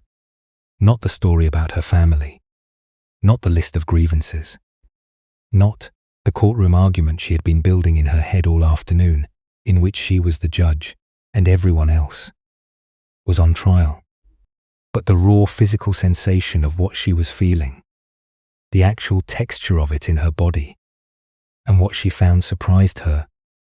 Underneath the irritation, underneath the judgment, underneath all those sharp, certain thoughts about what everyone else was doing wrong, there was something much softer, much more vulnerable, much more sad, like finding a small animal curled up at the bottom of a well. It was a feeling she recognized, the way you recognize a face you have not seen in a long time, a face from childhood, perhaps familiar, and a little startling. It was the feeling of not being good enough. This is one of the most important things the Buddhist teachings point us toward. That judgment of others and judgment of ourselves are not two separate things. Snorts, they are two ends of the same stick. When we find ourselves harshly criticizing the people around us, it is almost always because somewhere inside we are harshly criticizing ourselves. The outward judgment is loud and obvious. The inward judgment is quiet and hidden, but the quiet one is the one that is actually running the show. The Buddha put it simply, you will not be punished for your anger. You will be punished by your anger. And what he meant at its deepest level is that the real cost of our reactivity is not what it does to other people. It is what it does to us. It locks us inside a very small room, and then it convinces us that the room is the whole world. This woman walking through the cold air began to see the shape of that room. She saw that underneath all the criticism of her family, there was a belief she had been carrying for a very long time. A belief that said, if everyone is unhappy, it is probably my fault. If things are not harmonious, I should be fixing them. And if I cannot fix them, then I am failing. And if I am failing, then something is wrong with me. It had been there for years, maybe decades, running quietly in the background like a machine in a basement, that you have gotten so used to hearing that you have forgotten it is on. But it was on. It was always on, and it colored everything. She kept walking. The light continued to fade. A few early stars appeared above the trees, faint and patient, and she noticed something else, something that arrived, not as a thought, but as a feeling in the body, a kind of sadness, not the sharp sadness of a specific loss, but something wider and softer, a sadness for all the moments. And there had been so many when she had been quietly at war with herself without even knowing it. All the dinners and holidays and ordinary afternoons when underneath whatever she was doing and saying there was this low hum. You are not doing enough. You are not being enough. Try harder. Do better. In Zen, they sometimes call this the comparing mind, the mind that is always measuring the distance between where we are and where we think we should be. It is a tireless mind. It wakes before we do. It works through lunch. It follows us to bed. It measures everything. Our appearance, our achievements, our patience, our parenting, our progress against some invisible standard that it never quite reveals, and the comparing mind never rests. It never says, okay, that is enough. You have arrived. You can stop now. It always finds a new gap, a new shortfall, a new reason to keep striving. It is like a horizon that moves as you walk toward it. No matter how far you go, it is always the same distance away, she realized, standing at the edge of a field, with the cold air on her cheeks and the first stars beginning to appear, that she had been listening to this mind for most of her life. It had been the soundtrack of her days, so constant that she had mistaken it for her own voice. She had thought the comparing mind was her. She had thought its judgments were the truth. And she realized something else. She was tired of it, not angry at it, not even disappointed, just tired. The way you get tired of a song that has been playing on repeat for too long. You do not hate the song. It may even be a fine song. You just want a little silence, a little space, a little room to hear something else, something quieter, something kinder that has been trying to reach you underneath the noise. And this is where something shifted. She did not do anything dramatic. She did not have a vision or a breakthrough or a moment of cosmic clarity. There was no flash of light, no voice from the heavens. She simply put her hand on her own chest, the way you might comfort a friend who was upset, and she stood there in the winter, quiet, and let herself feel what she was feeling. The sadness, the tiredness, the ache of having been so hard on herself for so long. She did not try to fix it. She did not try to understand it or explain it or make it go away. She just let it be there. The way you let the cold air be there. The way you let the stars be there. Present, real, not good or bad. Just part of this moment. Part of being alive. On a winter evening. On a small planet. Spinning through space. And as she stood with her hand on her heart, something loosened. Not everything, not all at once, but something. It was like a window opening in a room that had been sealed shut for a long time. Just a crack. But through that crack came air, and the air was fresh, and it changed the quality of the whole room. The tight knot in her chest began to soften. The heat of her irritation began to cool. And in its place, there was a strange quiet tenderness, a gentleness toward herself that she had not felt in a long time. Maybe had not felt ever. Not quite like this. Not this honest. Not this simple. Not this free of conditions. She thought of something she had once read, a line attributed to an ancient teacher. If your compassion does not include yourself, it is incomplete. And she realized with a clarity that was more like a whisper than a shout that she had been trying to offer compassion to the whole world while skipping the one person who needed it most. She had been pouring water for everyone else while her own cup sat empty on the table. When she went back inside, the house had not changed. Her sister was still not helping. Her relatives were still trading their quiet barbs. Her child was still out with friends.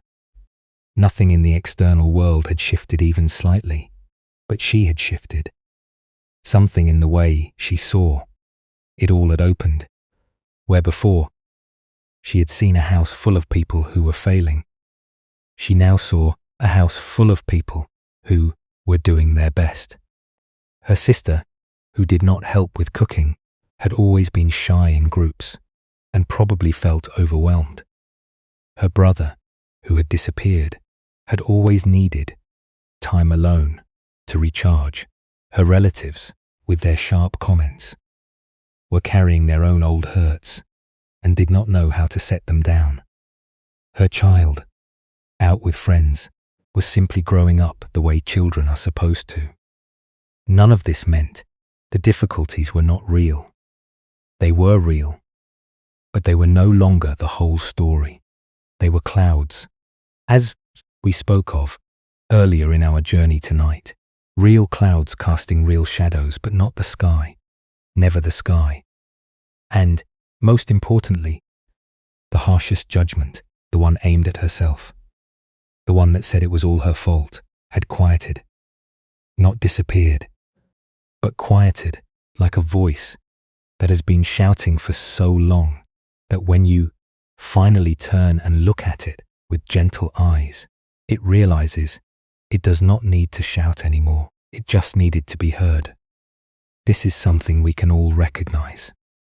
We do not need to be meditators or practitioners or spiritual seekers to understand this. We simply need to be human, because every one of us has had that moment when we suddenly realize that the person we have been hardest on is ourselves. And every one of us has had that moment, however brief, when something softens and we feel, even for a second, that it might be okay to stop fighting. The great Zen master Dogen wrote, "To study the self is to forget the self. To forget the self is to be at home in all things." What he meant in the gentlest way is that when we stop obsessing over whether we are good enough, when we finally let go of that endless, exhausting project of self-improvement, something natural and warm takes the place of all that worry. We do not become careless or lazy or indifferent. Quite the opposite, we become free to see others clearly as they actually are, rather than as reflections of our own insecurity. Free to love without keeping score. Free to be imperfect without believing that imperfection is the same as failure.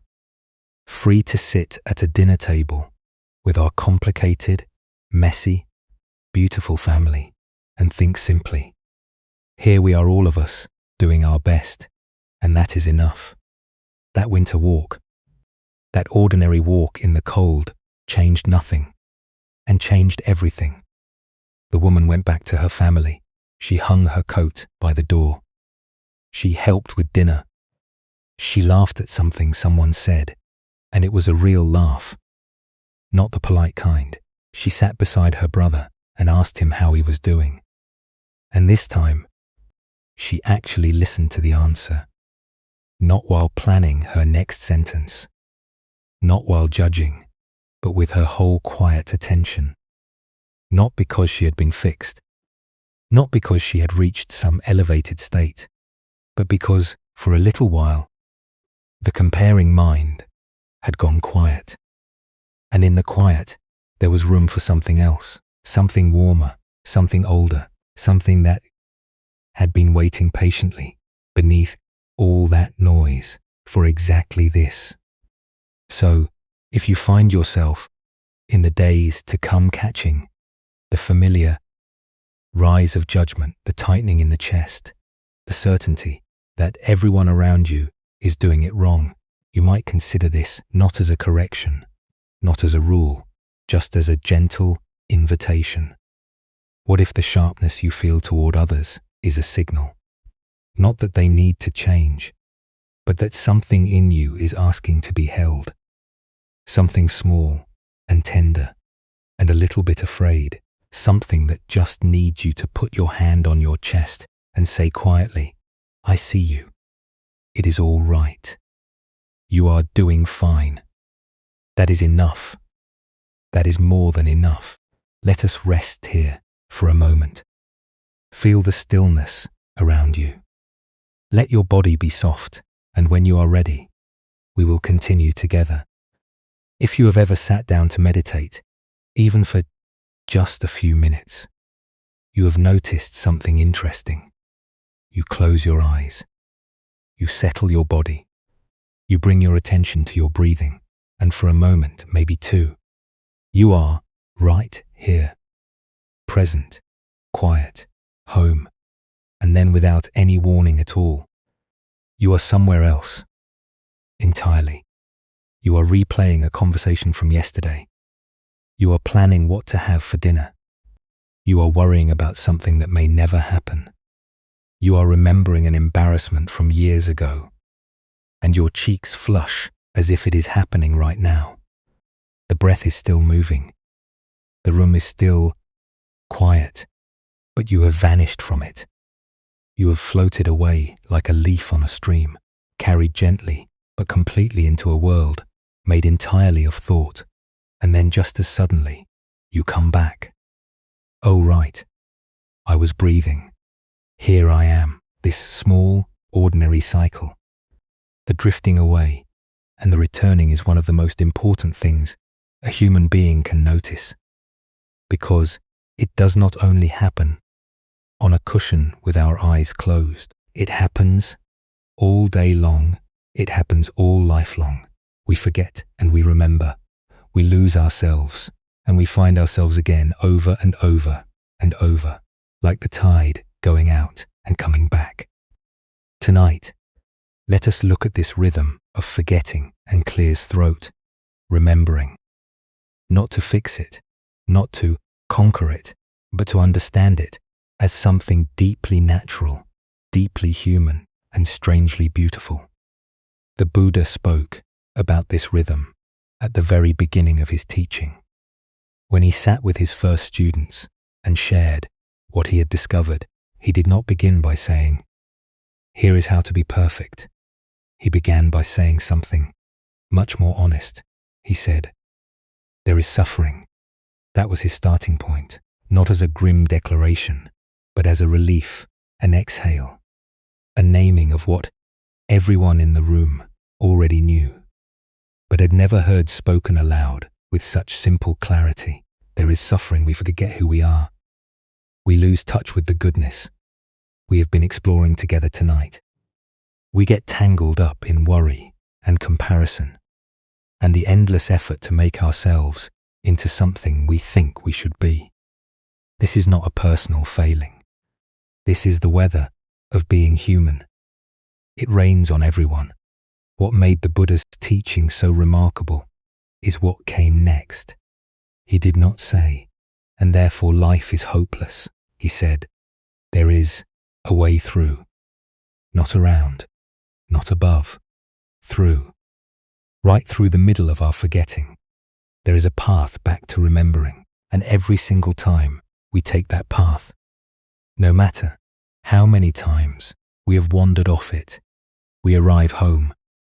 But before we talk about remembering, let us spend a little time with forgetting, because there is something important here that most of us miss. When we notice that we have drifted, that we have gotten caught up in a pattern we do not like, our first instinct is usually to scold ourselves. There I go again. Why can I not stop doing this? What is wrong with me? We treat forgetting as evidence that we are failing, as if the whole point of being alive is to never lose our footing, and every stumble is proof that we are not up to the task. The Buddha had a beautiful way of describing this. He called it the second arrow. Let us explore what he meant. Imagine you are walking through a forest. It is a calm day. The light is dappled and green, filtering through the leaves in patterns that shift and dance with the breeze. The path is soft underfoot, and there is the smell of earth and moss, and something sweet you cannot quite name. It is a good walk. Your body is relaxed. Your mind is easy. And then, out of nowhere, you step on a thorn. It pierces your foot. It hurts. A sharp, sudden sting that stops you in your tracks. This is the first arrow. It is not your fault. You did not choose to step on it. You were simply walking, and the thorn was there, hidden beneath a leaf, and the two of you met. That is all. A moment of pain on an otherwise lovely path. Now you have a choice about what happens next. You can stop, sit down on a nearby rock, carefully remove the thorn, tend to the small wound, perhaps wrap it with a strip of cloth and continue on your way. The foot will ache for a little while, and then it will heal, and eventually you will forget it ever happened. Or you can do what most of us actually do. You can stand there on one foot and launch into a full investigation of your own character. I cannot believe I stepped on a thorn. I should have been paying more attention. What kind of person steps on a thorn? A careless person. That is who. I always do things like this. I should have watched where I was going. I should have worn better shoes. Everyone else manages to walk through forests without stepping on thorns. What is wrong with me? That is the second arrow. And here is the strange thing about it. The second arrow almost always hurts more than the first. The thorn was a moment of pain, sharp and real, but brief. The story we build around it can last for hours, for days, for years. The thorn breaks the skin. The story breaks the spirit. The thorn will heal on its own in a day or two. The story, if we keep telling it, never heals at all. We do this constantly in ways large and small, and we have been doing it for so long that we hardly notice anymore. We feel anxious, and then we feel ashamed of feeling anxious. We lose our temper, and then we lose our temper with ourselves for losing our temper. We eat something we wished we had not, and then we spend the rest of the day punishing ourselves for it, which feels so much worse than the eating ever did. The original experience, the first arrow, is usually manageable. It is the story we wrap around it, the second arrow, that makes it unbearable. There is a Zen story about this that is very short and very wise. A student came to his teacher and said, "I am discouraged. I keep getting distracted during meditation. My mind will not stay still." The teacher said, "How wonderful that you noticed. That is the whole story, and it contains everything. How wonderful that you noticed, not how terrible that you drifted, not try harder next time. How wonderful that you noticed, because the noticing is the remembering. The moment you realize you have been lost in thought is not a failure. It is the opposite of failure. It is the exact moment of waking up. It is the moment the tide turns and begins its journey back to shore. Let us sit with this, because it turns something on its head that most of us have believed for a very long time. We tend to think that the goal is to never forget to reach some state of permanent awareness, where we never drift, never react, never get caught in an old pattern. And because that is our goal, snorts, every time we do forget, every time we do drift, we experience it as a defeat. But what if forgetting is not the opposite of awakening? What if it is part of it? What if the rhythm of losing ourselves and finding ourselves again is not a sign that we are doing it wrong, but the very heartbeat of a life that is learning to come home? Think of learning to walk. No child learns to walk without falling. A child pulls herself up on the edge of a table, takes one wobbling step, maybe two, and then sits down hard on the floor. Does anyone look at that child and say, "Well, she tried walking and she failed. She should probably give up"? Of course not. Everyone smiles, everyone claps, because the falling is not the failure of walking. It is the practice of walking. It is how the body learns what balance feels like from the inside. And every time the child falls and gets up again, something strengthens, not just the legs, but something deeper. A kind of trust, a willingness to try again, an understanding felt in the bones rather than thought in the mind, that falling is not the end. Getting up is what matters. Getting up is the whole beautiful thing. We are all still learning to walk. We are all still falling and getting up. And the old teachers, the wise and patient ones, they do not stand at the end of the path, waiting for us to arrive. Without stumbling, they sit down beside us on the ground and say, "Yes, I fell too many times. Would you like to get up together?" The ancient teacher Shantideva wrote, "Where would I find enough leather to cover the surface of the earth? But wearing leather on the soles of my feet is equivalent to covering the whole earth. We cannot make the world smooth. We cannot remove every thorn from every path. But we can learn to walk with a kind of gentle awareness that makes the thorns less devastating when they come, not because we avoid them, but because we stop shooting ourselves with that second arrow when we step on one." There is a lovely old story about a monk who lived in a mountain hermitage. It was a simple place, just a few rooms and a small garden where he grew herbs and onions and a single piment tree. He was known throughout the region for his calmness and his kindness, and students would travel great distances to sit with him, sometimes waiting days for a chance to ask a question. One day, a young student arrived dusty from the road, with the eager, slightly anxious energy of someone who has been traveling for a long time towards something they desperately want to find.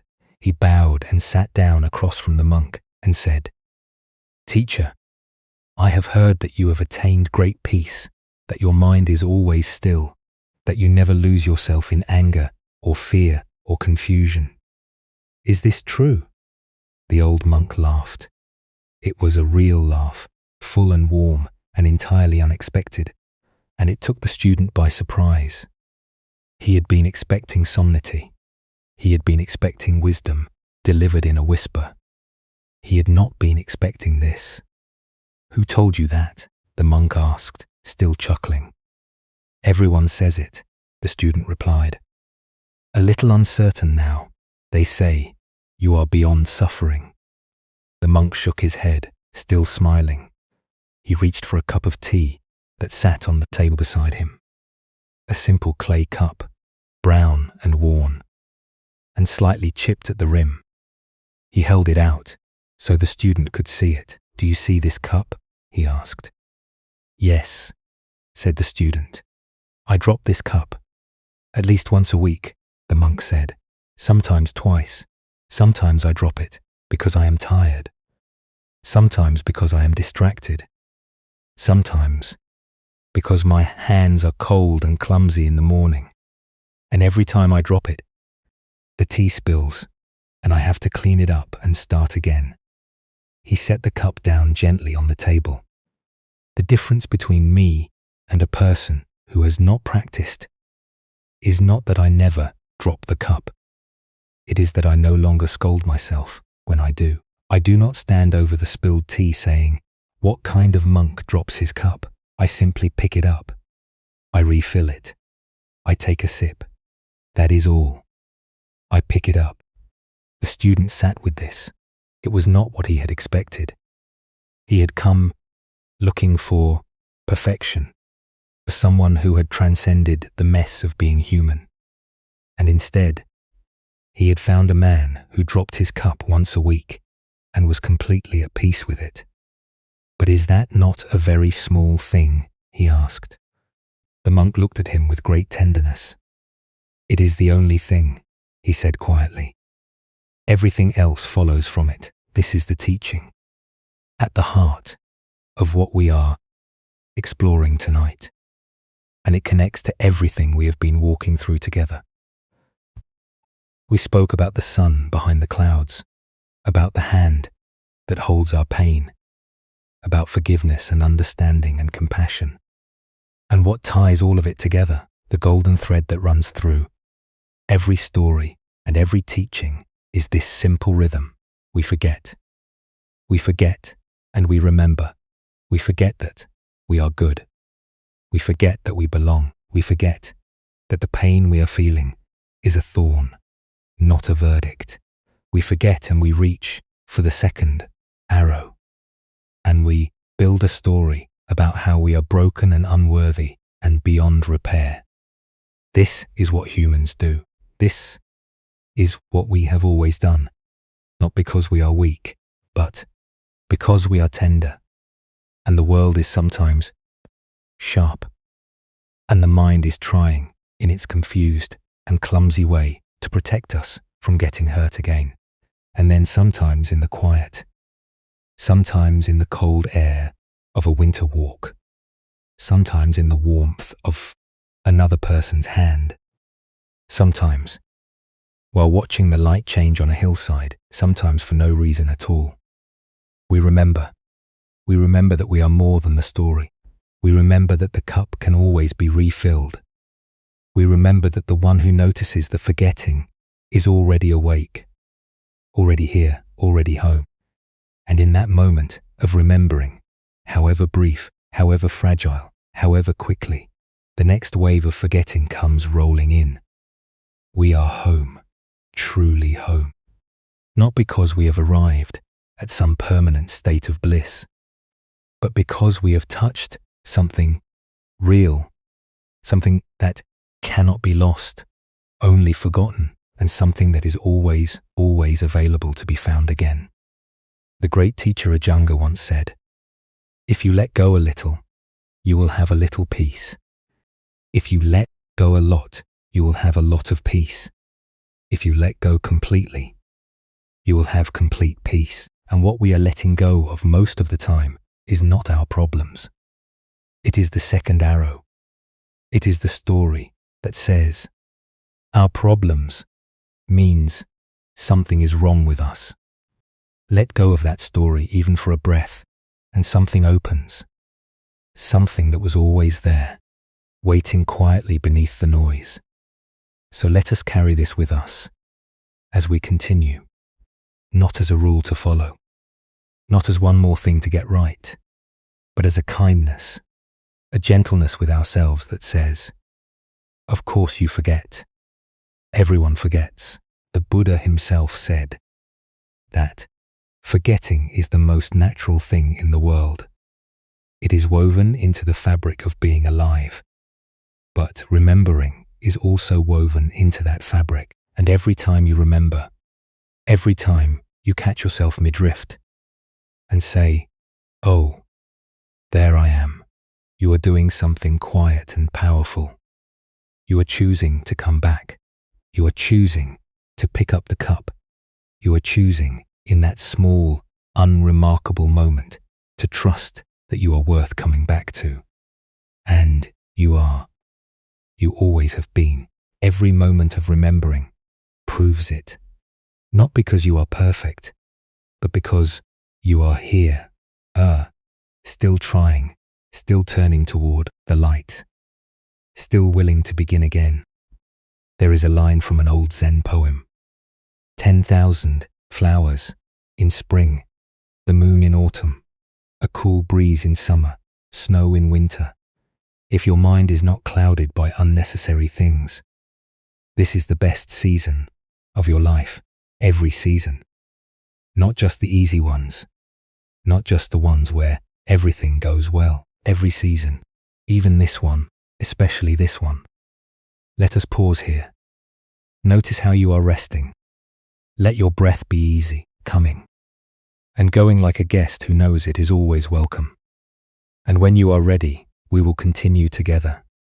When you were very small, before you had words for anything, before you knew what a tree was, or what the color blue meant, or what your own name sounded like, you already knew the language of touch. You knew the difference between hands that were gentle and hands that were hurried. You knew the feeling of being lifted and held against a warm chest. You knew without anyone teaching you that when someone placed their hand softly on your back, it meant you were safe. You could rest. This is the oldest language we have, older than any spoken word, older than writing, older than song. Before we learned to say, I love you, we learned to feel it through the skin. A palm on a forehead, fingers wrapped around a hand, an arm around a shoulder. The body has always known what the mind sometimes forgets. That we are not meant to carry everything alone. That sometimes the most important thing one person can offer another is not advice, not wisdom, not even understanding, just contact, just warmth, just the simple animal comfort of being touched by someone who cares. Tonight, let us explore this quiet language and what it can teach us about coming home to ourselves. There is a story about a healer who lived in a small village by the sea. People came to her from many miles around, not because she had unusual medicines or secret knowledge, but because of something much simpler. She listened. And when she listened, she had a habit, almost unconscious, of reaching out and placing her hand on the other person's arm or shoulder, just lightly, just enough to say without words, "I am here." One day, a fisherman came to see her. He was a large, weathered man, with deep lines around his eyes and hands that looked like they had been carved from driftwood. Not the kind of person you would expect to see visiting a healer. He sat down across from her in a wooden chair that creaked under his weight, and he looked at the floor for a long time before speaking. When he did speak, his voice was gruff, almost apologetic. He said he did not know why he had come. He was not sick. Nothing was wrong. Not the kind of wrong a healer could fix anyway. He just had not been sleeping. For weeks now, he would lie in his bed and stare at the ceiling, and his mind would begin its nightly patrol, marching through everything he had done wrong. That day, that year, that lifetime. Every harsh word he had ever spoken, every moment he had let someone down, every failure, large and small, lined up and waiting for inspection. By morning, he was more exhausted than when he had lain down. "I feel like my own mind is punishing me," he said, "and I do not know how to make it stop." The healer listened. She did not interrupt. She did not offer advice or ask probing questions.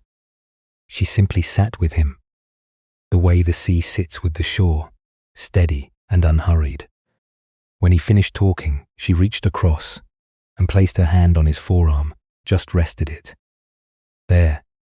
His arm was rough and brown from years in the sun and salt, and her hand was small against it.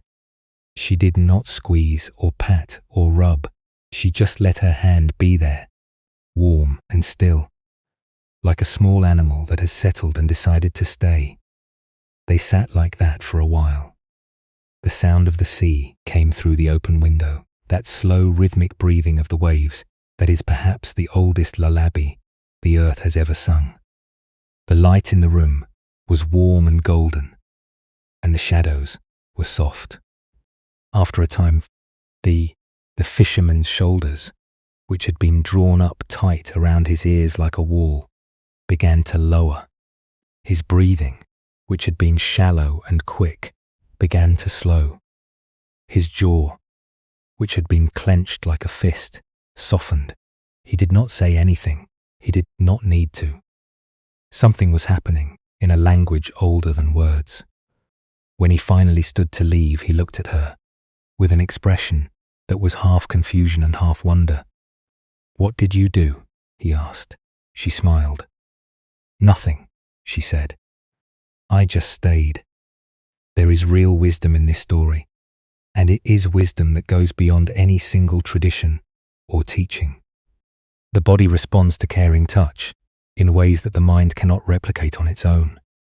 When someone touches us with genuine warmth, something shifts at the deepest level of our being, the part of us that is always on guard, always scanning for danger, always bracing for the next problem. That part begins to stand down. It is as if the body hears a message that the mind has been too busy to receive. You are safe. You can let go. You are held. Researchers have studied this in many different ways. They have found that when a person is anxious or afraid, and someone they trust takes their hand, the fear quiets remarkably fast. It does not disappear through argument or reason. It quiets through contact, through the wordless message that travels from one body to another saying, "I am here with you." They have found that when a doctor, during an ordinary visit, simply places a hand on a patient's shoulder for a moment, the patient leaves feeling that the visit lasted twice as long. Twice as long, not because time changed, but because touch changes how we experience time. It slows things down. It makes us feel that we matter, that we are not just a number or a problem to be solved, but a person, a warm, breathing, tender person, and perhaps most beautifully, they have found that even our relationship with ourselves changes when touch is involved. When we place a hand on our own heart gently, with the same tenderness we might offer to someone we love, the body responds as if it is being comforted by another person. The breathing deepens, the muscles soften. Something that was braced begins to let go. It is as though the body does not entirely distinguish between the touch of another and the touch of the self, as long as the intention behind it is kind. In the Buddhist tradition, there is a deep understanding that the body is not separate from the path of awakening. The body is the path. The Buddha himself, after years of trying to transcend the body through extreme discipline, finally sat down beneath a tree and simply felt. He felt the earth beneath him. He felt the air on his skin. He felt the weight of his own body held by the ground. And it was in that moment of coming back to the body, not escaping it, that he woke up. There is something in this for all of us. We spend so much of our lives in our heads, trapped in the endless loop of thinking, planning, worrying, remembering. The body waits below, patient as the earth, carrying us through each day without complaint. And we barely notice it at all. We notice it when it hurts. We notice it when it fails to meet our expectations. But how often do we simply appreciate it? How often do we place a hand on our own chest and say, not with words, but with touch, "Thank you. Thank you for carrying me through this day. Thank you for breathing while I was busy worrying. Thank you for being here." The Zen tradition places great emphasis on the body. In Zen monasteries, even the simplest physical acts, pouring tea, sweeping a floor, walking down a hallway, are treated as sacred. Not because there is anything magical about sweeping, but because when we bring our full attention to the body, to the feeling of the broom in our hands, to the sound of the bristles on the stone, we come out of our heads and back into the living, breathing world. We remember what is real, and what is real is always, always happening in the body. Let us explore another story.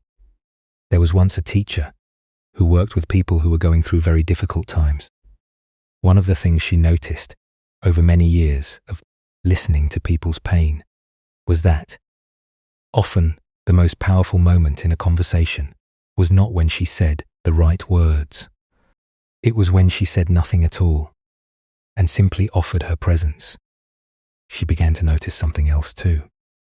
When people were caught in deep shame or self-blame, when they were locked inside that small airless room of "something is wrong with me," words often could not reach them. It was as if the door to that room was sealed, and no amount of knocking from the outside could open it. But touch could. She began gently, and with permission, to invite people to do something very simple during those difficult moments. She would ask them to place their own hand over their own heart, not as a technique, not as a fix, not as something with steps and rules, and a correct way to do it, just as a gesture, a way of saying to themselves, through the body, what the mind was not yet ready to hear. The way you might put your arm around a friend who, is crying and say nothing at all because nothing needs to be said.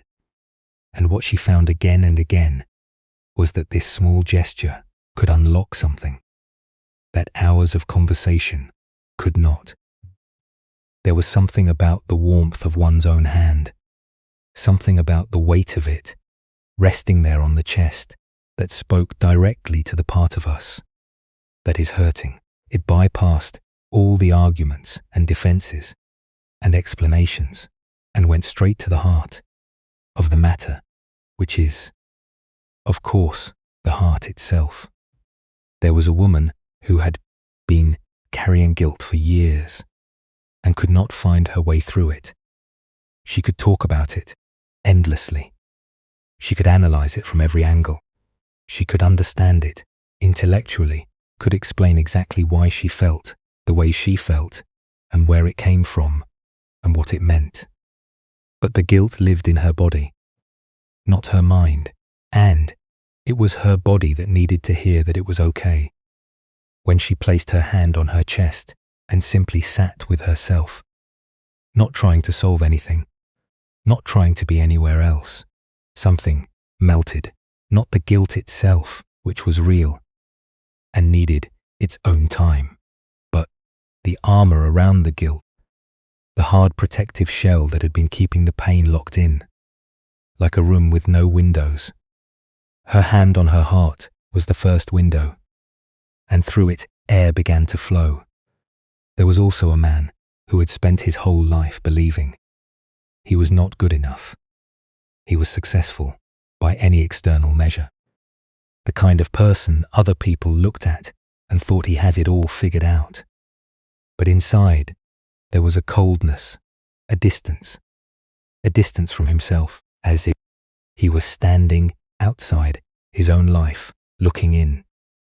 Through a frosted window, he had tried many things to warm that coldness.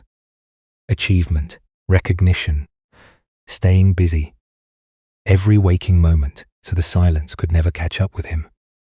None of it worked because none of it touched the place that was actually cold.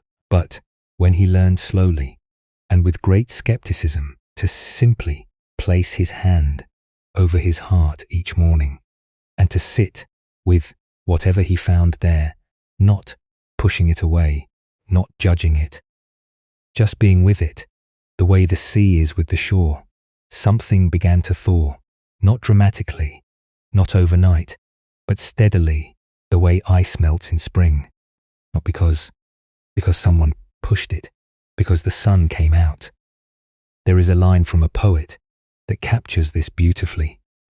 She writes about finding all the untended places within herself, all the parts that had been ignored or pushed away or told. They were not welcome, and she describes lifting them, one by one, close to her heart and whispering, "Holy, holy," not fixing them, not improving them, not understanding them, just holding them close and calling them sacred. This is what touch can do.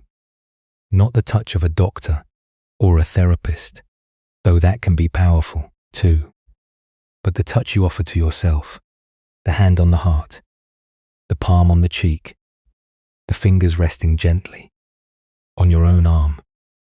These are not empty gestures, they are communications. They are the body's way of saying, in a language it has understood since before you were born, "I am here, I am not leaving, you matter." The Buddha once said, "You can search throughout the entire universe for someone who is more deserving of your love and affection than you are yourself. And that person is not to be found anywhere, not anywhere, not in any direction. The person most deserving of your tenderness is already here, already breathing, already." There is one more story worth sitting with tonight. In many parts of the world, there is a tradition of holding the hands of those who are suffering, not to take the suffering away, not to fix or solve or analyze, just to hold. It is one of the oldest gestures our species knows, and it crosses every boundary of language and culture and belief. A man once told a story about visiting his elderly grandmother when she was nearing the end of a long and full life. She was resting in her bed, propped up on pillows that seemed to hold her, the way clouds hold the moon, gently and without effort. The room was quiet, and the afternoon light was coming through the curtains in soft, buttery stripes that moved slowly across the bedspread as the hours passed. There were flowers on the nightstand, and the faint scent of lavender. And, somewhere in the house, a clock was ticking, steady and patient as a heartbeat. He sat beside her in a chair that had been pulled close to the bed, and he did not know what to say. He had come prepared with things to talk about, news and updates and cheerful stories from the family. He had rehearsed them in the car on the way over, wanting to be bright, wanting to fill the room with life. But when he sat down and looked at her face, so peaceful and so familiar, all of those things seemed small and far away, like sounds from another room that no longer mattered. So instead, he simply took her hand. Her hand was thin and cool and light as paper, and it rested in his palm the way a fallen leaf rests on still water. He held it between both of his, the way you hold something precious that you know you cannot keep forever. And they sat together in the quiet, and neither of them spoke. The clock ticked, the light moved, the flowers held their scent, and something in the silence between them was more full, more complete than any conversation could have been. After a long while, his grandmother opened her eyes and looked at him, and she said very softly, "That is the nicest thing anyone has done for me all week." He looked at their hands together. "I did not do anything," he said. She smiled. "Exactly," she said. You just stayed. You just stayed." The same words the healer used, the same truth arriving from a different direction. The most profound thing we can offer another person, and the most profound thing we can offer ourselves, is not brilliance, not solutions, not the perfect words at the perfect time. It is presence, the willingness to stay, to be here in the body, in the moment with whatever is arising, and to not run away. So, tonight as you lie here, you might notice your own body, not with judgment, not with a measuring eye that says, this should be different, or that should be better. Clears throat, but with the kind of attention you would give to a sleeping child, gentle, curious, full of warmth. Notice your hands wherever they are resting. Notice the weight of them, the warmth of them. These hands that have done so much for you, that have held and carried and reached out and let go, that have wiped tears and opened doors and written words and prepared meals and touched the people you love. And if it feels right, let one of those hands come to rest on your chest lightly, as if you were saying hello to yourself, as if you are saying after a long and busy day, after a long and busy life, I am here, I stayed. Let us rest here. Feel the warmth of your own hand, the steady rhythm beneath it. And when you are ready, we will continue together. We have walked gentle roads together tonight. We have sat with monks in mountain monasteries and healers by the sea. We have watched the sun shining above the clouds and held a circle, drawn in the center of a palm. We have picked up, dropped cups, and pulled thorns from our feet, and stood in winter fields, watching the stars appear. And through it all, a single thread has been quietly weaving itself through every story, every teaching, every pause. Nothing is wrong with you, not in the way you have feared, not in the way that quiet voice has whispered, not in the way the world has sometimes made you believe. You are not a problem to be solved, you are a life to be lived, and the goodness at the center of that life has been here all along. Patient as the ground beneath your feet, waiting for you to stop and notice and rest. Now, as we come to the last stretch of our journey, let us sit together with a question so simple it might surprise you. What happens when we actually begin to trust this? What happens when, even a little, we stop fighting ourselves? There is something that gardeners know, something they rarely talk about because it seems too obvious to mention. When you stop pulling at a plant, it grows. When you stop digging it up every few days to check whether the roots are strong enough, to measure whether it is tall enough to compare it to the plant next door, it simply does what it was always going to do. It reaches for the light. It opens.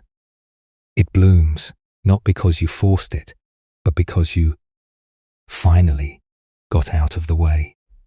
Human beings are not so different. We spend enormous amounts of energy holding ourselves in check, monitoring ourselves, measuring ourselves, tightening against some imagined standard that we can never quite reach. And all of that tightening takes something from us. It takes our aliveness. It takes the simple natural energy of being a creature on this earth, breathing and moving and feeling the wind. The first thing that happens when we begin to trust our own goodness, when we begin to relax even a little into the truth that we are okay, is that this energy comes back, not as excitement or agitation, but as a kind of quiet vitality, a brightness like opening the curtains in a room that has been dark for too long, and suddenly everything is lit up, the same furniture, the same walls, the same life, but seen in full color for the first time in a while.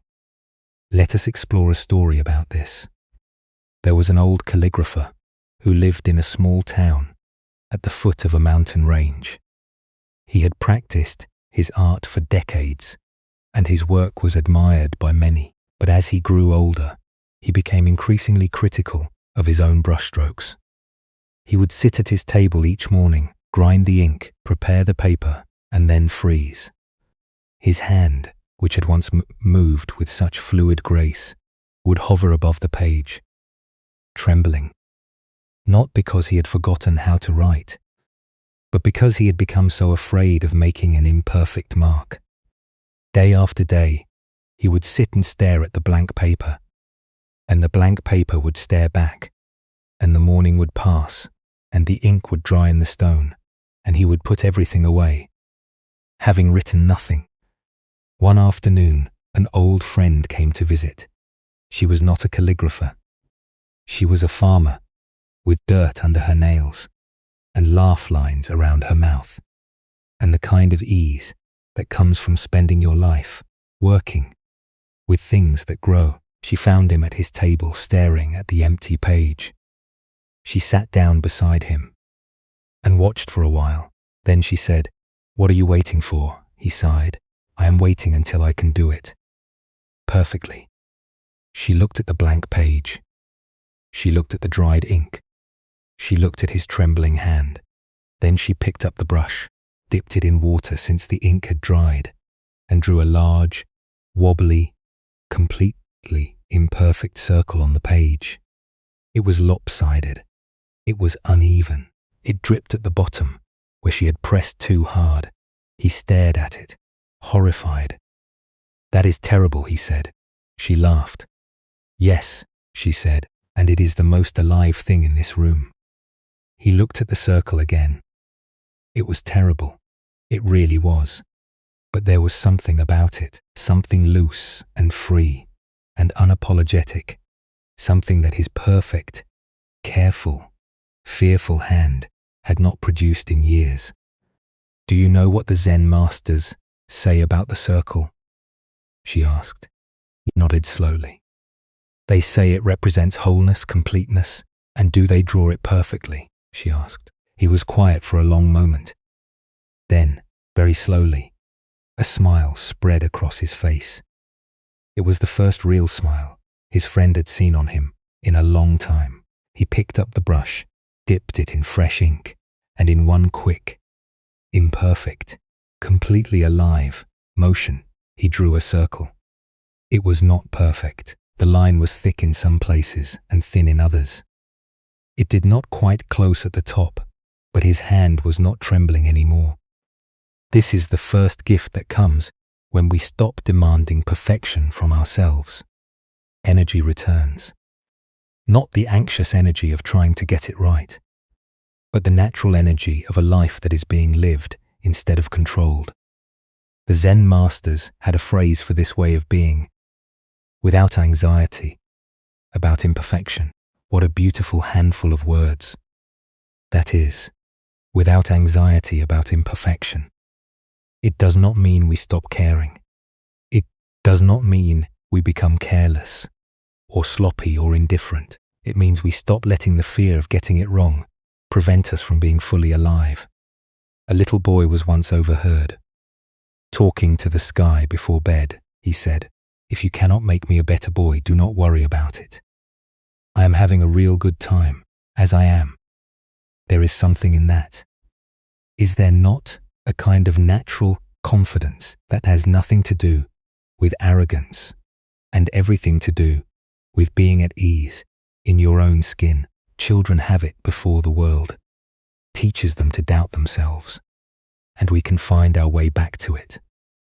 Not by becoming children again, but by remembering what the child already knew. That being alive is enough. That being here is enough. That being imperfect and still showing up is more than enough. The second gift is perhaps the most beautiful. When we stop holding ourselves so tightly, when the armor around the heart begins to soften, something warm starts to flow. It is a warmth that was always there, but could not get through, like a spring that has been blocked by rocks. And when the rocks are moved, the water comes clear and cool and generous, as if it had been waiting for this moment all along. This warmth is love, not the complicated conditional love that we often associate with the word. Not the love that says, "I will love you if you meet my expectations," but something simpler and more ancient. The love that a grandmother feels when she looks at a sleeping grandchild.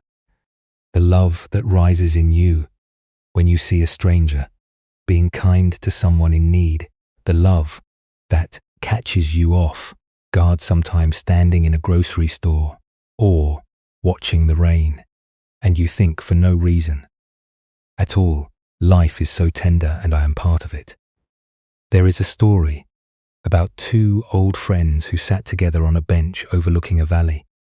They had known each other for many years, through good times and hard ones, through arguments and reconciliations, through all the ordinary mess of two lives, lived side by side. They were not young anymore. Their hair had gone silver. Their hands were spotted with age. But there was an ease between them, the kind that only comes after decades of showing up for each other, without pretending to be anything other than what they were. One of them said after a long, comfortable silence, "Do you know what I think the best part of getting older is?" "What?" said the other. "You stop pretending.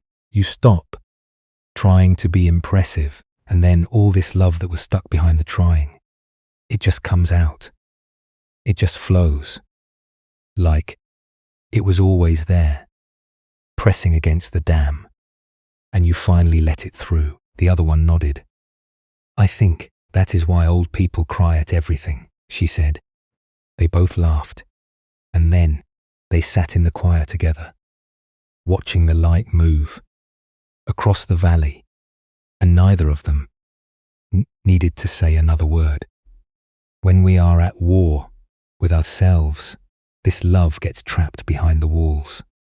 We feel it in flashes, in moments, but we cannot sustain it, because sustaining it requires an open heart, and our heart has been busy defending itself. But when the war quiets even a little, the walls begin to come down, And the love that flows through is not something we have to create or manufacture or deserve.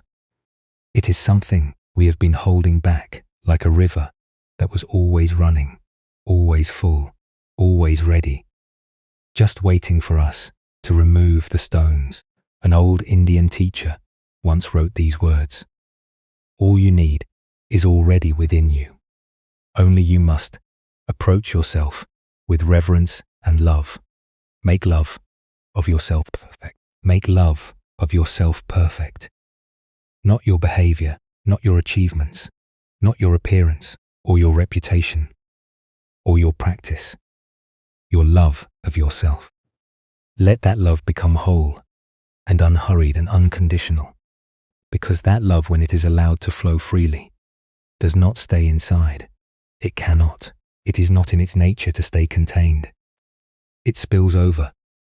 It reaches everything it touches. The way a candle does not light only itself, but fills the entire room with warmth. And this brings us to the third gift, the deepest one, the one that is hardest to put into words, and yet is in many ways the simplest of all.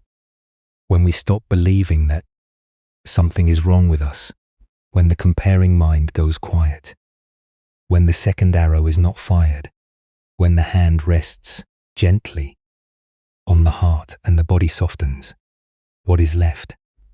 This is the question the great teachers have been pointing us toward for thousands of years, not as a riddle, not as a test, but as a genuine invitation to look. When you peel away the stories, the fears, the judgments, the endless striving, what is actually here?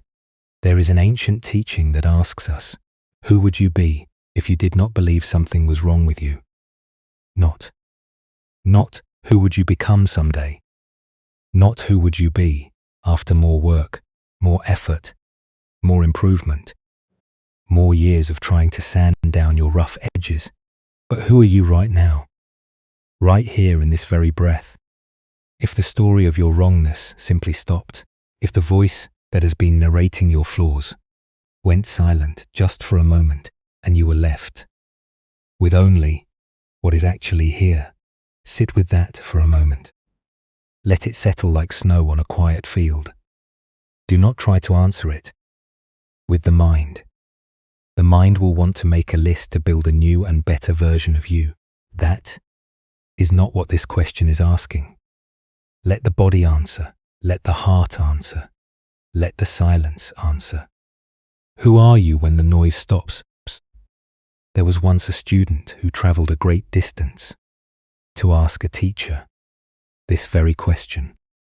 She had been searching for years, the way many of us search, reading books and following paths and sitting in silence, and hoping that around the next corner she would finally find the thing she was looking for. She arrived at the teacher's door, exhausted, dusty from the road, and full of the kind of urgency that only comes from looking very hard for something you are afraid you will never find. She sat down and said, "Teacher, I have been searching for my true self for many years. I have read every book I can find. I have tried every path. I have sat in stillness until my legs ached and my mind screamed, please tell me, who am I really? Underneath all of this confusion, who am I?" The teacher looked at her for a long, quiet moment. There was no hurry in her eyes, no judgment, just the kind of patient attention that makes you feel that time has stopped, or perhaps that time was never the point. Then she said very simply, "Who is asking?" The student opened her mouth to answer, and then she stopped because the question had turned her around. She had been looking outward, searching for her true self, as if it were a place she had not yet visited, or a treasure she had not yet found. And now suddenly, the question pointed her back to the one place she had never thought to look, right here. The awareness that was sitting in this room, the presence that was asking the question, the quiet, open, curious aliveness behind all her searching. It had been there the whole time. Through every book, every path, every dusty mile, it had been looking out through her eyes, listening, listening through her ears, breathing through her lungs, aching through her longing. It was not something she needed to find. It was the one doing the finding. "Oh," she said softly. And then she began to laugh, and the teacher laughed with her, and neither of them could say exactly what was funny. But it did not matter because the laughter itself was the answer. The great poet Rumi described this moment of recognition with words that have echoed through the centuries. "I have gotten free of that ignorant fist that was pinching and twisting my secret self. The universe and the light of the stars come through me." The ignorant fist, that is the tightness, that is the self-doubt, that is the voice that says, "You are not enough." And when it opens, when it finally lets go, what comes through is not something small and personal. It is the universe. It is the light of the stars. It is everything flowing through you, the way the wind flows through an open window, the way water flows through an open hand. You are not separate from this world. You never were the goodness we spoke of at the very beginning of our time together. The goodness that means belonging, gathering, togetherness. It is not a concept. It is a living reality. And it is what you are made of. Rumi wrote one more line that belongs here at the end of our journey. He said, "I am the crescent moon put up over the gate to the festival." Picture that for a moment. A warm evening, a path leading through an old town, past stone walls and lanterns, and the sound of music somewhere ahead. And there, above the entrance to a great celebration, hangs a crescent moon, thin and luminous against the darkening sky. It does not do anything. It does not perform. It does not earn its place or justify its light. It simply shines. And by shining, it says to everyone who passes beneath it, "Welcome, come in. The festival is here. This has always been here, and you were always invited. You are that moon, not metaphorically, not after you have done more work on yourself.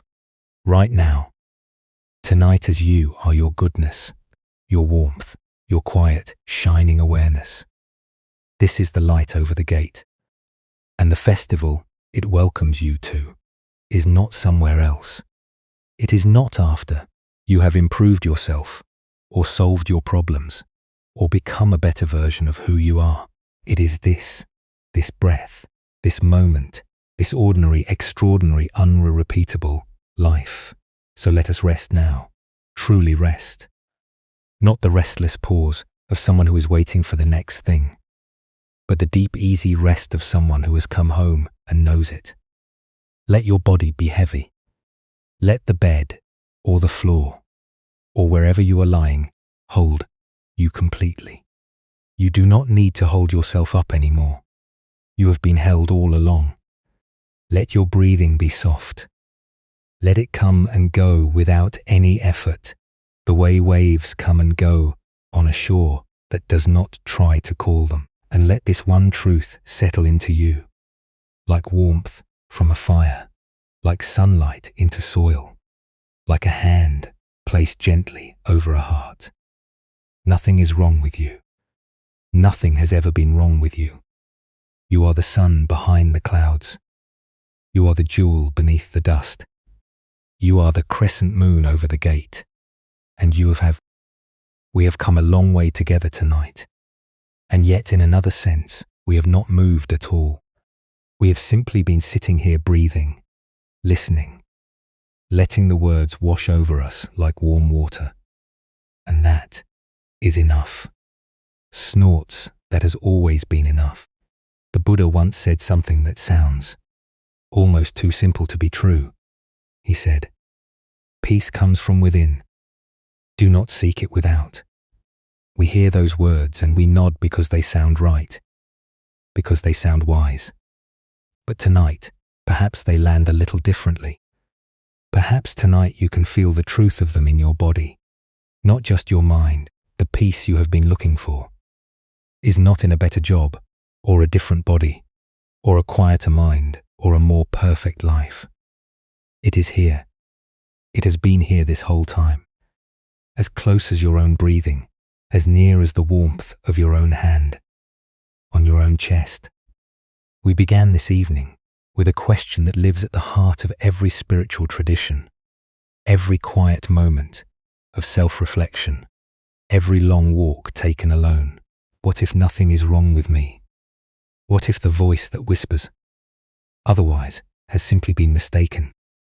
And through the stories we have shared, through the monks and the healers and the travelers and the fishermen, through the circles drawn in palms and the photographs carried across oceans, through the gardens where everything is allowed to grow, and the winter fields where the stars come out, one by one, a single answer has been gently arriving, not as argument, not as proof, but as something you can feel, something your heart recognizes even when your mind is still catching up. Nothing is wrong with you. You are not broken. You are not behind. You are not the sum of your mistakes or the shape of your fears. You are something much older and much simpler than any of that. You are awareness itself, warm and open and endlessly patient, looking out through these eyes, breathing through these lungs, resting in this body, right here, right now. In the Zen tradition, there is a practice of asking questions that have no answers. They are called koans, and their purpose is not to make the mind work harder, but to help it finally rest. One of the most famous is simply this: what is your original face? The face you had before your parents were born. It is not a question you can think your way through. It is a question that invites you to stop thinking altogether, to let the mind grow quiet, the way a pond grows still when the wind dies down. And when the pond is still, it does not need to do anything to reflect the sky. It just does, naturally, effortlessly. If the sky was always there, the pond simply had to stop rippling long enough to see it.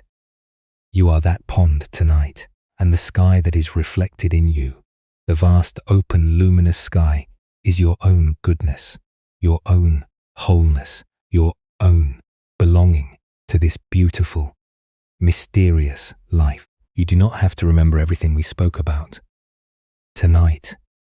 You do not have to carry any of it forward as a task or a lesson or one more thing to get right. If anything from this evening has found its way into your heart, it will stay there on its own. You do not have to push it. You do not have to worry over it. You just have to let it be and trust that in its own time, in its own way, it will grow. And if nothing has stayed, that is fine too. Sometimes the most important work happens beneath the surface, in places we cannot see, in ways we will not recognize until much later. Sometimes we plant a seed and forget about it entirely. And then, one morning, months from now, we notice a small green shoot pushing through the earth, and we think, oh, there you are. You are growing all along. The Zen masters say, spring comes, and the grass grows by itself. You do not have to make anything happen tonight. You do not have to become anything new. The grass already knows how to grow. The heart already knows how to heal. The breath already knows how to come and go. And you already know, in the deepest part of yourself, in the place, beneath all the worry and the doubt and the noise, that you are home. So let the night hold you now. Let the darkness be soft and kind, the way it was when you were very small, and sleep was the easiest thing in the world. Let your thoughts drift if they want to drift. Let them settle if they want to settle. They are just clouds passing through the sky of your awareness, and the sky does not mind what passes through it. The sky is always clear. The sky is always open. The sky is always at peace. You have done enough today. You have been enough today. You have been enough every single day of your life, even the days when you were certain you were not, especially those days, because even then, even in the middle of your doubt, the sun was shining above the clouds. The jewel was gleaming beneath the dust. The moon was hanging over the gate, luminous and patient, waiting for you to look up and see that the festival was already here, and that you were already invited, and that you had been the guest of honor all along. Nothing is wrong with you. Nothing was ever wrong with you. Rest in that tonight.